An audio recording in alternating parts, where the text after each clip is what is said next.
ਦੁਖ ਨਿਕੰਦਨ। ਅਮਰ ਦਾਸ ਗੁਰ ਹਿਰਦੈ ਧਿਆਵਉ, ਹਿਰਦੈ ਧਿਆਵਉ। ਸ਼੍ਰੀ ਗੁਰ ਰਾਮਦਾਸ ਗੁਣ ਗਾਵਉ। ਸ਼੍ਰੀ ਅਰਜਨ ਬਿਘਨ ਕੇ ਨਾਸਕ, ਬਿਘਨ ਕੇ ਨਾਸਕ। ਹਰਿ ਗੋਬਿੰਦ ਸ਼ੁਭ ਸੁਮਤਿ ਪ੍ਰਕਾਸ਼ਕ। ਸ਼੍ਰੀ ਹਰਿ ਰਾਇ ਨਾਮੋ ਕਰ ਜੋਰੇ, ਨਾਮੋ ਕਰ ਜੋਰੇ।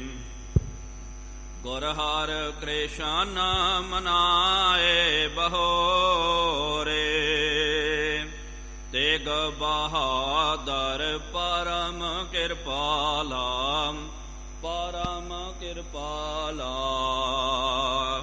ਸ਼੍ਰੀ ਗੁਰ ਗੋਬਿੰਦ ਸਿੰਘ ਵਿਸਾਲਾ, ਤਹਾਰੋਂ ਤਹਾਰਾ ਪਰ ਪੁਨ ਪੁਨ ਸੀਸਾ, ਪੁਨ ਪੁਨ ਸੀਸਾ।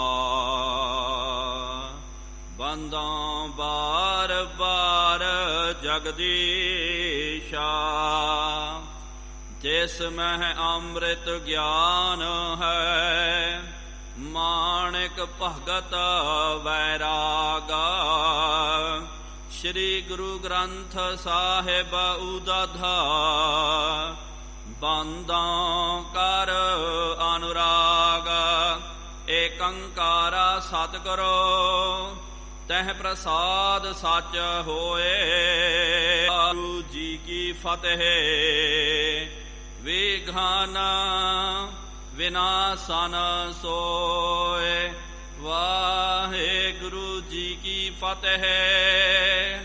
ਵਿਘਨ ਵਿਨਾਸ਼ਨ ਸੋਏ।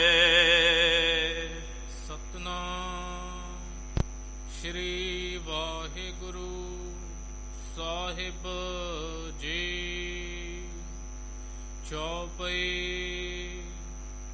ਸਰਬ ਅਕਾਏ ਉਠੇ ਜਹ ਕਾਲਾ, ਕਹਿਓ ਅਰਾਲਕ ਸੰਗ ਕਿਰਪਾਲਾ। ਲੇਹੁ ਅਚਬ ਅਬ ਆਪ ਆਹਾਰਾ, ਬਹੁਰ ਦੇਗ ਕੀ ਜੈਕਾਰਾ। ਸਰਬ ਅਘਾਏ ਉਠੇ ਜਹ ਕਾਲਾ, ਕਹਿਓ ਅਰਾਲਕ ਸੰਗ ਕਿਰਪਾਲਾ।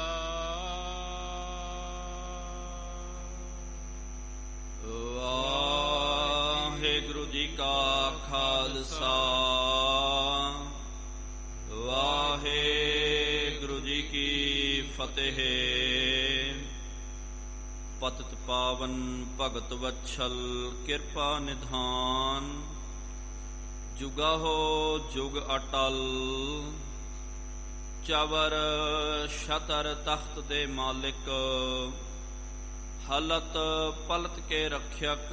ਵਾਲੀਏ ਦੋ ਜਹਾਨ, ਸ਼ਬਦਾ ਅਵਤਾਰ। ਸ਼ਬਦ ਗੁਰੂ ਧੰਨ ਧੰਨ ਸਾਹਿਬ। ਸ਼੍ਰੀ ਗੁਰੂ ਗ੍ਰੰਥ ਸਾਹਿਬ ਜੀਓ ਮਹਾਰਾਜ, ਜਿਨ੍ਹਾਂ ਸਤਿਗੁਰੂ ਸੱਚੇ ਪਾਤਸ਼ਾਹ ਜੀ ਮਹਾਰਾਜ ਜੀਆਂ ਦੀ ਪਾਵਨ ਪਵਿੱਤਰ ਹਜ਼ੂਰੀ ਅੰਦਰ, ਸਾਹਿਬਾਂ ਦੇ ਪਾਵਨ ਅਸਥਾਨ ਤਖਤ ਸੱਚਖੰਡ ਸ਼੍ਰੀ ਹਜ਼ੂਰ ਸ਼੍ਰੀ ਅਬਚਲ ਨਗਰ ਸਾਹਿਬ ਜੀ ਵਿਖੇ ਜੁੜ ਬੈਠੀ ਗੁਰੂ ਪਿਆਰੀ ਗੁਰੂ ਸੱਜ ਰਹੇ ਹਨ। ਸਜੇ ਹੋਏ ਪਾਵਨ ਦੀਵਾਨਾਂ ਦੇ ਵਿੱਚ ਗੁਰ ਇਤਿਹਾਸ ਦੀਆਂ ਕਥਾ ਵਿਚਾਰਾਂ ਸਰਵਣ ਕਰਨ ਦੇ ਲਈ ਆਪ ਸੰਗਤਾਂ ਹਾਜ਼ਰੀਆਂ ਭਰ ਰਹੇ ਹੋ। ਵਡ ਭਾਗੇ ਹੋ ਆਪ, ਜਿਨ੍ਹਾਂ ਨੂੰ ਸਤਿਗੁਰੂ ਸੱਚੇ ਪਾਤਸ਼ਾਹ ਜੀ ਮਹਾਰਾਜ ਜੀਆਂ ਦੀ ਪਾਵਨ ਸਤ ਸੰਗਤ ਕਰਨ ਦਾ ਸੁਭਾਗ ਅਵਸਰ ਪ੍ਰਾਪਤ ਹੋ ਰਿਹਾ ਹੈ। ਆਪ ਜੀਆਂ ਨੇ ਪਿਛਲੇ ਦੀਵਾਨਾਂ ਦੇ ਵਿੱਚ ਗੁਰੂ ਸਾਹਿਬਾਨਾਂ ਦਾ ਪਾਵਨ ਇਤਿਹਾਸ ਸਰਵਣ ਕਰਨਾ ਕੀਤਾ ਸੀ। ਸਤਿਗੁਰੂ ਸੱਚੇ ਪਾਤਸ਼ਾਹ ਧੰਨ ਸਾਹਿਬ ਸ੍ਰੀ ਗੁਰੂ ਨਾਨਕ ਦੇਵ ਜੀ ਮਹਾਰਾਜ ਜੀ ਦੇ ਦਰਸ਼ਨ ਕਰਨ ਵਾਸਤੇ ਆਪ ਜੋ 3 ਦੇਵੀ ਦੇਵਤੇ ਹਨ, ਬ੍ਰਹਮਾ, ਵਿਸ਼ਨੂੰ ਤੇ ਮਹੇਸ਼, ਇਹ ਰੂਪ ਵਟਾ ਕਰਕੇ ਸਤਿਗੁਰੂ ਮਹਾਰਾਜ ਜੀ ਦੇ ਦਰਸ਼ਨ ਕਰਨ ਵਾਸਤੇ ਆਏ। ਜਦੋਂ ਸਤਿਗੁਰੂ ਮਹਾਰਾਜ ਜੀ ਦੇ ਇਹਨਾਂ ਨੂੰ ਦਰਸ਼ਨ ਪ੍ਰਾਪਤ ਹੋਏ, ਮਹਾਰਾਜ ਜੀ ਦੇ ਚਰਨ ਸਪਰਸ਼ ਕਰਨਾ ਕੀਤਾ, ਬੇਅੰਤ ਮਹਾਰਾਜ ਜੀ ਦੀ ਸਤੁਤੀ ਕਰਨੀ ਕੀਤੀ ਹੈ। ਫਿਰ ਬਾਅਦ ਦੇ ਵਿੱਚ ਇਹਨਾਂ ਨੇ ਬਚਨ ਕੀਤਾ, ਸਤਿਗੁਰੂ ਮਹਾਰਾਜ ਹੁਣ ਆਪ ਜੀ ਨੇ ਆਪਣੀ ਜੋਤ ਧੰਨ ਸ੍ਰੀ ਗੁਰੂ ਅੰਗਦ ਦੇਵ ਜੀ ਮਹਾਰਾਜ ਜੀ ਦੇ ਅੰਦਰ ਟਿਕਾ ਦਿੱਤੀ। ਹੁਣ ਸਤਿਗੁਰੂ ਮਹਾਰਾਜ ਆ ਸੰਸਾਰ ਦੀ ਲੀਲਾ ਇਹਨੂੰ ਆਪ ਜੀ ਖਤਮ ਕਰਨਾ ਕਰੋ। ਇਹ ਸਰੀਰ ਦਾ ਚੋਲੇ ਦਾ ਤਿਆਗ ਕਰਕੇ ਪ੍ਰਭਪੁਰ ਪਿਆਨਾ ਆਪ ਜੀ ਨੇ ਕਰਨਾ ਹੈ। ਜਦੋਂ ਇਹ ਬਚਨ ਉਹਨਾਂ ਨੇ ਕੀਤਾ, ਸਤਿਗੁਰੂ ਮਹਾਰਾਜ ਕਹਿਣ ਲੱਗੇ ਕੋਈ ਗੱਲ ਨਹੀਂ ਹੈ, ਬਸ ਅਸੀਂ ਪੂਰੀ ਤਿਆਰੀ ਕਰਨੀ ਕੀਤੀ ਹੈ। ਤੇ ਇਹ ਬਚਨ ਸੁਣ ਕਰਕੇ ਸਤਿਗੁਰੂ ਮਹਾਰਾਜ ਜੀ ਨੇ ਘਰ ਦੇ ਵਿੱਚ ਸੰਗਤਾਂ ਨੂੰ ਜਦੋਂ ਦੱਸ ਦਿੱਤਾ ਕਿ ਭਾਈ ਹੁਣ ਇਹ ਚੋਲਾ ਸੰਕੋਚਣ ਦਾ ਸਮਾਂ ਆ ਗਿਆ, ਹੁਣ ਅੰਤਿਮ ਜੋ ਆਪਾਂ ਕਿਰਿਆ ਕਰਦੇ ਹਾਂ, ਜੋ ਰਸਮ ਨਿਭਾਉਂਦੇ ਹਾਂ, ਉਹਦੀ ਤਿਆਰੀ ਕਰਨਾ ਕਰੋ।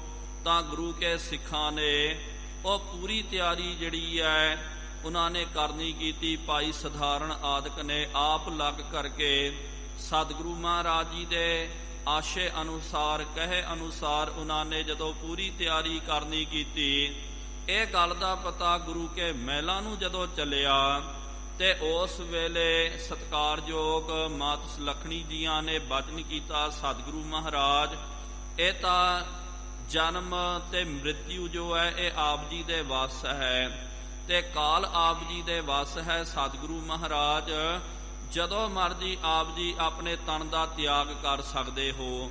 ਤੇ ਅਸੀਂ ਆਪ ਜੀ ਨੂੰ ਬੇਨਤੀ ਕਰਦੇ ਹਾਂ ਕਿ ਸਤਿਗੁਰੂ ਮਹਾਰਾਜ ਘਰ ਦੇ ਵਿੱਚ ਆ ਜਿਹੜਾ ਹੈ ਬਜ਼ੁਰਗਾਂ ਦੀ ਯਾਦ ਦੇ ਵਿੱਚ ਹਰ ਸਾਲ ਜੋ ਆਪਾਂ ਕੰਮ ਕਰਦੇ ਹਾਂ, ਜੋ ਆਪਾਂ ਰੀਤੀ ਨਿਭਾਉਂਦੇ ਹਾਂ, ਉਹ ਸਮਾਂ ਰਹਿ ਗਿਆ ਤੇ ਆਪ ਜੀ ਕਿਰਪਾ ਕਰਨਾ ਕਰੋ, ਥੋੜਾ ਕੁ ਸਮਾਂ ਔਰ ਰੁਕ ਜਾਓ। ਦੇਖੋ ਪਿਆਰਿਓ, ਇਹੀ ਤਾਂ ਕਮਾਲ ਦੀ ਗੱਲ ਹੈ। ਮਹਾਰਾਜ ਜੀ ਨੇ ਕਿਹਾ ਨਾ, ਜਨਮ ਮਰਨ ਦੋਹੂ ਮੈਂ ਨਾਹੀ, ਜਨ ਪਰ ਉਪਕਾਰੀ ਆਏ, ਜੀ ਦਾਨ ਦੇ ਭਗਤੀ ਲਾਇਨ ਹਰ ਸਿਉ ਲੈਨ ਮਿਲਾਏ। ਸਤਿਗੁਰੂ ਮਹਾਰਾਜ ਜੇ ਪਿਆਰਿਓ ਸਰੀਰ ਦੀ ਗੱਲ ਨਹੀਂ ਹੈ, ਸਰੀਰ ਨਾਲ ਇਹਦੀ ਆਪਾਂ ਤੁਲਨਾ ਨਹੀਂ ਕਰਨੀ ਚਾਹੀਦੀ ਹੈ। ਇਹਨੂੰ ਜੇ ਪਰਮ ਦ੍ਰਿਸ਼ਟੀ ਦੇ ਨਾਲ ਆਪਾਂ ਤੱਕਦੇ ਹਾਂ, ਸਤਿਗੁਰ ਮੇਰਾ ਸਦਾ ਸਦਾ ਨਾ ਆਵੈ ਨਾ ਜਾਈ, ਉਹ ਅਬਨਾਸੀ ਪੁਰਖ ਹੈ ਸਭ ਮਹਿ ਰਹਿਆ ਸਮਾਏ। ਸਤਿਗੁਰੂ ਮਹਾਰਾਜ ਅਬਨਾਸੀ ਪੁਰਸ਼ ਹਨ, ਸਾਰਿਆਂ ਦੇ ਵਿੱਚ ਉਹਨਾਂ ਦੇ ਆਨੰਦ ਮਾਣਨਾ ਕੀਤਾ। ਫਿਰ ਕਿਹਾ ਕਿ ਰਹਿਣਾ ਸਾਡੇ ਹੁਕਮ ਦੇ ਵਿੱਚ ਨਹੀਂ ਹੈ, ਪ੍ਰਮਾਤਮਾ ਦੇ ਹੁਕਮ ਦੇ ਵਿੱਚ ਨਹੀਂ ਹੈ। ਆਪ ਜੀ ਆਗਿਆ ਦਿਓ, ਅਸੀਂ ਅੱਗੇ ਜਾਣਾ ਹੈ, ਸੰਸਾਰ ਨੂੰ ਤਾਰਨਾ ਹੈ। ਤਾਂ ਸਤਿਕਾਰਯੋਗ ਪਿਤਾ ਜੀ ਨੇ ਤੇ ਮਾਤਾ ਜੀ ਨੇ ਬੇਨਤੀ ਕੀਤੀ ਕਿ ਆਪ ਜੀ ਥੋੜੇ ਕੋ ਚਿਰ 1-2 ਦਿਨ ਔਰ ਰੁਕ ਜਾਓ, ਕਿਉਂਕਿ ਆਪਣੇ ਪਰਿਵਾਰ ਦੇ ਵਿੱਚ ਆਪਾਂ ਜਿਹੜੀ ਹੈ 10ਵੀਂ ਵਾਲੇ ਦਿਨ ਸ਼ਰਾਧ ਮਨਾਉਂਦੇ ਆ ਤੇ ਉਹ ਸ਼ਰਾਧ ਆਪ ਜੀ ਕਰਕੇ ਚੱਲ ਜਾਓ ਤੇ ਇਹਦੇ ਨਾਲ ਪਿਤਰ ਵੀ ਜਿਹੜੇ ਹਨ ਉਹ ਵੀ ਰੱਜ ਜਾਣਗੇ। ਜਦੋਂ ਇਹ ਬਚਨ ਕੀਤਾ, ਬੇਨਤੀ ਕੀਤੀ, ਕੁਛ ਕੋ ਸਮਾਂ 2-4 ਦਿਨ ਔਰ ਰਹਿ ਪਿਓ, ਇਹਦੇ ਨਾਲ ਸ਼ਰਾਧ ਦੀ ਵਿਧੀ ਵੀ ਜਿਹੜੀ ਹੈ ਇਹ ਵੀ ਪੂਰੀ ਹੋ ਜਾਵੇਗੀ। ਤਾਂ ਪਿਆਰਿਓ, ਆਪ ਨੂੰ ਯਾਦ ਹੋਵੇਗਾ ਨਿਤ ਦੇ ਜੋ ਨੇਮੀ ਪ੍ਰੇਮੀ ਹਨ, ਸਤਿਗੁਰੂ ਮਹਾਰਾਜ ਜੀ ਨੇ ਫਿਰ ਪੁੱਛਿਆ ਪਿਤਾ ਜੀ ਨੂੰ ਕਿ ਪਿਤਾ ਜੀ ਆਪ ਦੱਸਣਾ ਕਰੋ ਇਹ ਸ਼ਰਾਧ ਕਿਉਂ ਕੀਤਾ ਜਾਂਦਾ। ਤੇ ਪਿਤਾ ਜੀ ਨੇ ਫਿਰ ਬਚਨ ਕੀਤਾ, ਕਿਹਾ ਕਿ ਬੇਟਾ ਸ਼ਰਾਧ ਜਿਹੜਾ ਆਪ ਨੂੰ ਤਾਂ ਪਤਾ, ਫਿਰ ਵੀ ਆਪ ਜੀ ਪੁੱਛਦੇ ਤਾਂ ਵੈਦਿਕ ਮਤ ਅਨੁਸਾਰ ਜਿਹੜੇ ਆਪਣੇ ਪੂਰਵਜ ਜਿਹੜੇ ਹਨ, ਜਿਹੜੇ ਭੁੱਖੇ ਰਹਿੰਦੇ ਹਨ ਪਰਲੋਕ ਦੇ ਵਿੱਚ, ਤੇ ਉਹਨਾਂ ਦੇ ਨਿਮਿਤ ਉਹਨਾਂ ਦੀ ਤ੍ਰਿਪਤੀ ਦੇ ਵਾਸਤੇ, ਕਿਉਂਕਿ ਪਿਆਰਿਓ ਇਹ ਹਿੰਦੂ ਮਤ ਅਨੁਸਾਰ ਇੱਕ ਅਖੌਤ ਉਹਨਾਂ ਨੇ ਬਣਾਉਣਾ ਕੀਤਾ, ਖਾਸ ਕਰਕੇ ਬਾਹਮਣਾਂ ਨੇ, ਪੰਡਤਾਂ ਨੇ ਆਦਿਕ, ਕਿ ਆ ਸ਼ਰਾਧ ਦੇ ਜਿਹੜੇ 15 ਦਿਨ ਹੁੰਦੇ ਹਨ, ਇਹ 15 ਦਿਨ ਜਿੰਨੇ ਵੀ ਤੁਹਾਡੇ ਪਿਤਰ ਜਿਹੜੇ ਤੇ ਉਹ ਪਿਤਰ ਜਿਹੜੇ ਹਨ ਜੋ ਦੇਵ ਲੋਕ ਦੇ ਵਿੱਚ ਪਤਾ ਨਹੀਂ ਕੋਈ ਕਿੱਥੇ ਕਿੱਥੇ ਵਸਦਾ, ਉਹ ਧਰਤੀ ਤੇ ਆ ਜਾਂਦੇ। ਤੇ ਜੇ ਤੁਸੀਂ ਉਹਨਾਂ ਦੇ ਨਿਮਿਤ ਉਹਨਾਂ ਦਾ ਜਿਹੜਾ ਦਿਨ ਹੁੰਦਾ, ਉਹ ਦਿਨ ਜਦੋਂ ਤੁਸੀਂ ਸ਼ਰਾਧ ਕਰਦੇ ਹੋ, ਪ੍ਰਸ਼ਾਦਾ ਛਕਾਉਂਦੇ ਹੋ, ਤਾਂ ਉਹਨਾਂ ਨੂੰ ਤ੍ਰਿਪਤੀ ਹੋ ਜਾਂਦੀ ਹੈ, ਉਹ ਰੱਜ ਜਾਂਦੇ ਹਨ। ਤੇ ਗੁਰਬਾਣੀ ਦੇ ਵਿੱਚ ਵੀ ਪਿਆਰਿਓ ਸਤਿਗੁਰੂ ਮਹਾਰਾਜ ਜੀ ਨੇ ਇਹਦਾ ਖੰਡਨ ਕਰਦਾ ਕੀਤਾ ਤੇ ਭਗਤ ਜੀਆਂ ਨੇ ਬਚਨ ਕੀਤਾ ਕਿ ਜੀਵਤ ਪਿਤਰ ਨਾ ਮਾਨੈ ਕਉ ਮੂਏ ਸ਼ਰਾਧ ਕਰਾਹੀ, ਪਿਤਰ ਵੀ ਬਪਰੇ ਕਹੋ ਕਿਉਂ ਪਾਵਹਿ ਕਊਆ ਕੂਕਰ ਖਾਈ। ਕਿ ਲੋਕ ਜਿਹੜੇ ਹਨ ਜਿਉਂਦੇ ਜੀ ਆਪਣੇ ਮਾਤਾ ਪਿਤਾ ਨੂੰ ਨਹੀਂ ਪੁੱਛਦੇ ਹਨ, ਜਿਉਂਦੇ ਜੀ ਬੁੱਕ ਭਰ ਪਾਣੀ ਉਹਨਾਂ ਨੂੰ ਨਹੀਂ ਛਕਾਉਂਦੇ, ਉਹਨਾਂ ਨੂੰ ਪ੍ਰਸ਼ਾਦਾ ਨਹੀਂ ਛਕਾਉਂਦੇ, ਉਹਨਾਂ ਦੀ ਸੇਵਾ ਨਹੀਂ ਕਰਦੇ। ਲੇਕਿਨ ਉਹੀ ਜਿਹੜੇ ਹਨ ਮਾਤਾ ਪਿਤਾ ਜਦੋਂ ਮਰ ਜਾਣ ਉਹਨਾਂ ਦੇ ਨਿਮਿਤ ਵੱਡੇ ਸ਼ਰਾਧ ਆਦਿ ਕਰਦੇ। ਇਹ ਸਭ ਲੋਕ ਦਿਖਾਵਾ, ਇਹ ਅਡੰਬਰ ਹੈ। ਤੇ ਕਬੀਰ ਜੀਆਂ ਨੇ ਕਟਾਕਸ਼ ਕਰਨਾ ਕੀਤਾ ਕਿ ਪਿਤਰ ਵੀ ਬਪਰੇ ਕਿਉਂ ਕਹੋ ਕਿਉਂ ਪਾਵਹਿ। ਇੱਕ ਗੱਲ ਚੇਤੇ ਰੱਖੋ, ਜੇ ਕੋਈ ਆਪਣਾ ਬਾਪ ਦਾਦਾ ਕੋਈ ਪਿਤਰ ਜਿਹੜਾ ਧਰਤੀ ਤੇ ਉਤਰ ਕਰਕੇ ਆ ਰਿਹਾ, ਤੁਸੀਂ ਵੇਖ ਰਹੇ ਹਾਂਜੀ ਆ ਮੇਰਾ ਦਾਦਾ ਹੈ, ਆ ਪੜਦਾਦਾ ਲੱਕੜ ਦਾਦਾ ਹੈ, ਇਹਨੂੰ ਭਾਈ ਛਕਾਓ, ਤਾਂ ਗੱਲ ਸਮਝ ਆਉਂਦੀ ਹੈ ਕਿ ਹਾਂਜੀ ਛਕਾਇਆ, ਉਹ ਰੱਜ ਗਿਆ। ਨਹੀਂ ਪਿਆਰਿਓ, ਕਬੀਰ ਸਾਹਿਬ ਜੀ ਨੇ ਕਿਹਾ ਕਿ ਉਹ ਤਾਂ ਕਿੱਥੇ ਰਹਿ ਜਾਂਦੇ ਤੇ ਕਊਆ ਕੂਕਰ ਖਾਈ, ਕవ్ਵੇ ਕੁੱਤੇ ਆ ਕਰਕੇ ਉਹ ਛਕ ਜਾਂਦੇ ਹਨ। ਆਪਨੇ ਵੇਖਿਆ ਹੋਵੇਗਾ ਤੇ ਜਦੋਂ ਪਿਤਰਾਂ ਦੇ ਦਿਨ ਆਉਂਦੇ ਜਿਹੜੇ ਯਾਦ ਆਦਿਕ ਕਰਦੇ ਹਨ, ਕੀ ਹੁੰਦਾ ਕਿ ਉਹ ਰੋਟੀ ਜਿਹੜੀ ਹੈ ਜੋ ਪ੍ਰਸ਼ਾਦਾ ਤਿਆਰ ਕੀਤਾ ਜਾਂਦਾ, ਉਹ ਜਾ ਕਰਕੇ ਜੇ ਵਹਿਣ ਦੇ ਵਿੱਚ ਦਰਿਆ ਦੇ ਵਿੱਚ ਉਹ ਪਾ ਦਿੱਤਾ ਜਾਂਦਾ ਤੇ ਨਾਲ ਇੱਕ ਜਿਹੜਾ ਹੈ ਸਭ ਬਾਟੇ ਦੇ ਵਿੱਚ ਚੌਲ ਵੀ ਪਾ ਲਿਆ, ਜੋ ਆਪਾਂ ਬਣਾਉਂਦੇ ਆ ਉਹ ਸਭ ਪਾ ਕਰਕੇ ਤੇ ਕਵਿਆਂ ਨੂੰ ਬੁਲਾ ਬੁਲਾ ਕਰਕੇ ਛਕਾਉਂਦੇ ਹਨ, ਕੁੱਤਿਆਂ ਨੂੰ ਪਾ ਦਿੱਤਾ ਜਾਂਦਾ। ਤੇ ਕਹਿੰਦੇ ਕਿ ਪਿਤਰ ਜਿਹੜੇ ਕੌਵੇ ਦਾ ਤੇ ਕੂਕਰ ਦਾ ਕੁੱਤਿਆਂ ਦਾ ਰੂਪ ਧਾਰਨ ਕਰਕੇ ਉਹ ਧਰਤੀ ਤੇ ਆਉਂਦੇ।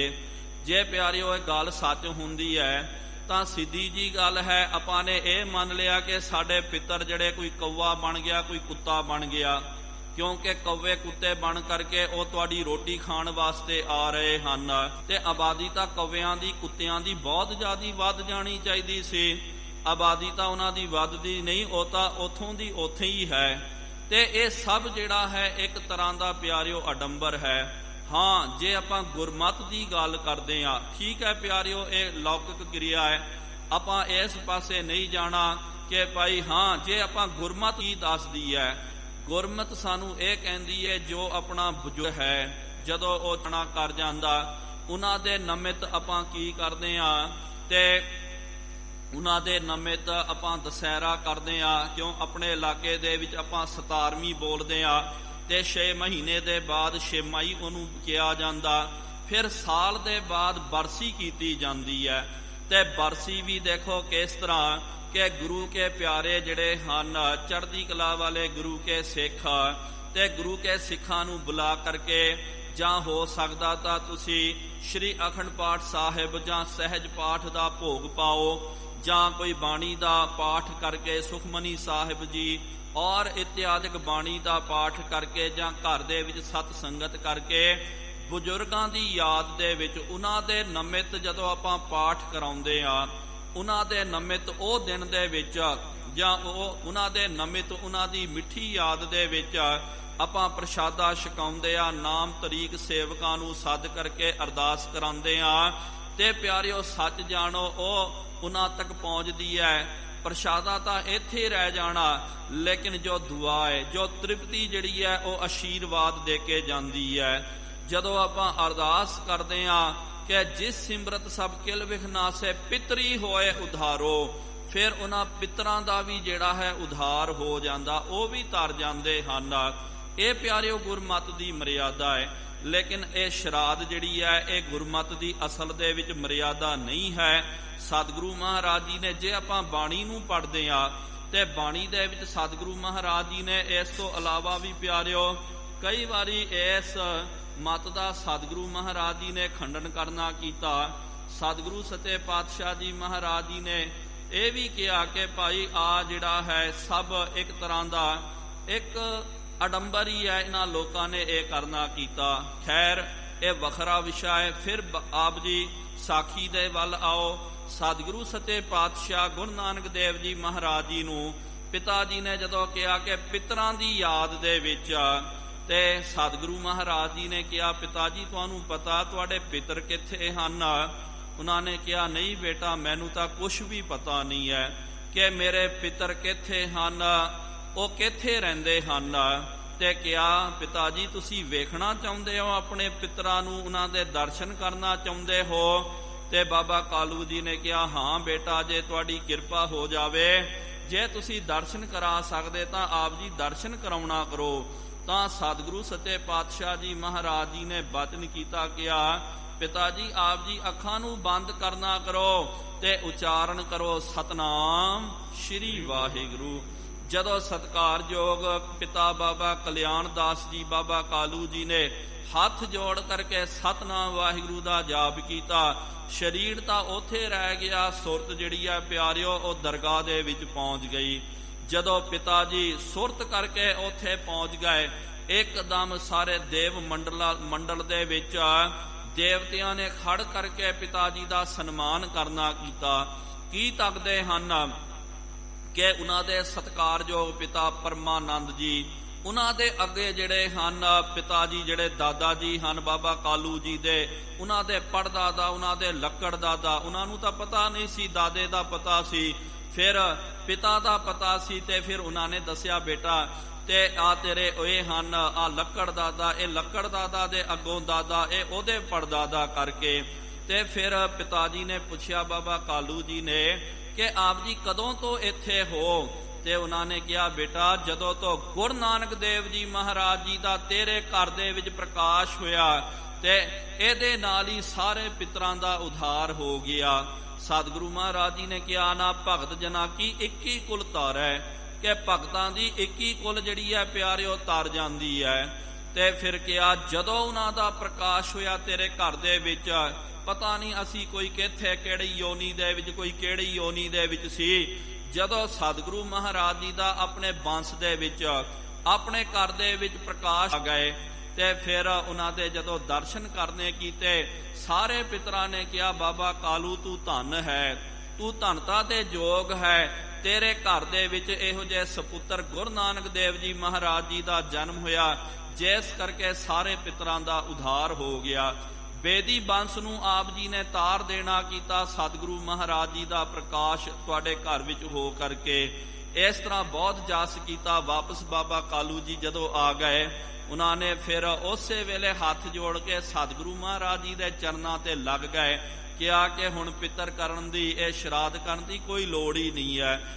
ਕਿਉਂ ਆਪਾਂ ਕਰਦੇ ਹਾਂ?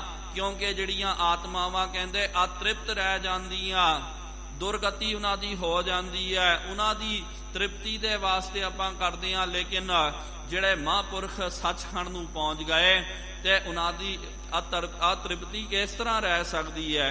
ਉਹਨਾਂ ਦੇ ਵਾਸਤੇ ਤਾਂ ਸਿਰਫ ਜਾਪ ਕਰਨਾ ਚਾਹੀਦਾ, ਯਾਦ ਕਰਨਾ ਚਾਹੀਦਾ। ਹੁਣ ਇੱਥੇ ਜਿਹੜਾ ਇਹ ਪ੍ਰਸੰਗ ਆਇਆ, ਵਿਸ਼ੇਸ਼ ਕਰਕੇ ਭਾਈ ਵੀਰ ਸਿੰਘ ਸਾਹਿਬ ਜੀਆਂ ਨੇ ਵੀ ਪਿਆਰਿਓ ਕੋਟ ਕਰਨਾ ਕੀਤਾ। ਉਹਨਾਂ ਨੇ ਕਿਹਾ ਕਿ ਭਾਈ ਜੇ ਉਹ ਪ੍ਰਸੰਗ ਜਿਹੜਾ ਹੈ ਇਹ ਗੁਰਮਤਿ ਦੇ ਅਨੁਸਾਰ ਨਹੀਂ ਹੈ, ਫਿਰ ਵੀ ਜਿਹੜਾ ਹੈ ਪ੍ਰਸੰਗ ਜਿਹੜਾ ਚੱਲ ਰਿਹਾ, ਜਦੋਂ ਮਾਤਾ ਜੀ ਨੇ ਬੇਨਤੀ ਕੀਤੀ, ਫਿਰ ਇਸ ਨੂੰ ਮੰਨ ਕਰਕੇ ਸਤਿਗੁਰੂ ਮਹਾਰਾਜ ਜੀ ਨੇ ਕਿਹਾ ਕੋਈ ਗੱਲ ਨਹੀਂ ਹੈ, ਅਸੀਂ ਠਹਿਰ ਜਾਂਦੇ ਹਾਂ। ਤੇ ਠਹਿਰ ਕਰਕੇ ਤੇ ਜਦੋਂ 8ਵੀਂ ਵਾਲਾ ਦਿਨ ਆਇਆ, 9ਵੀਂ ਵਾਲਾ ਦਿਨ ਆਇਆ ਤੇ 10ਵੀਂ ਵਾਲੇ ਦਿਨ ਸਤਿਗੁਰੂ ਮਹਾਰਾਜ ਜੀ ਨੇ ਜੋਤੀ ਜੋਤ ਸਮਾਉਣਾ।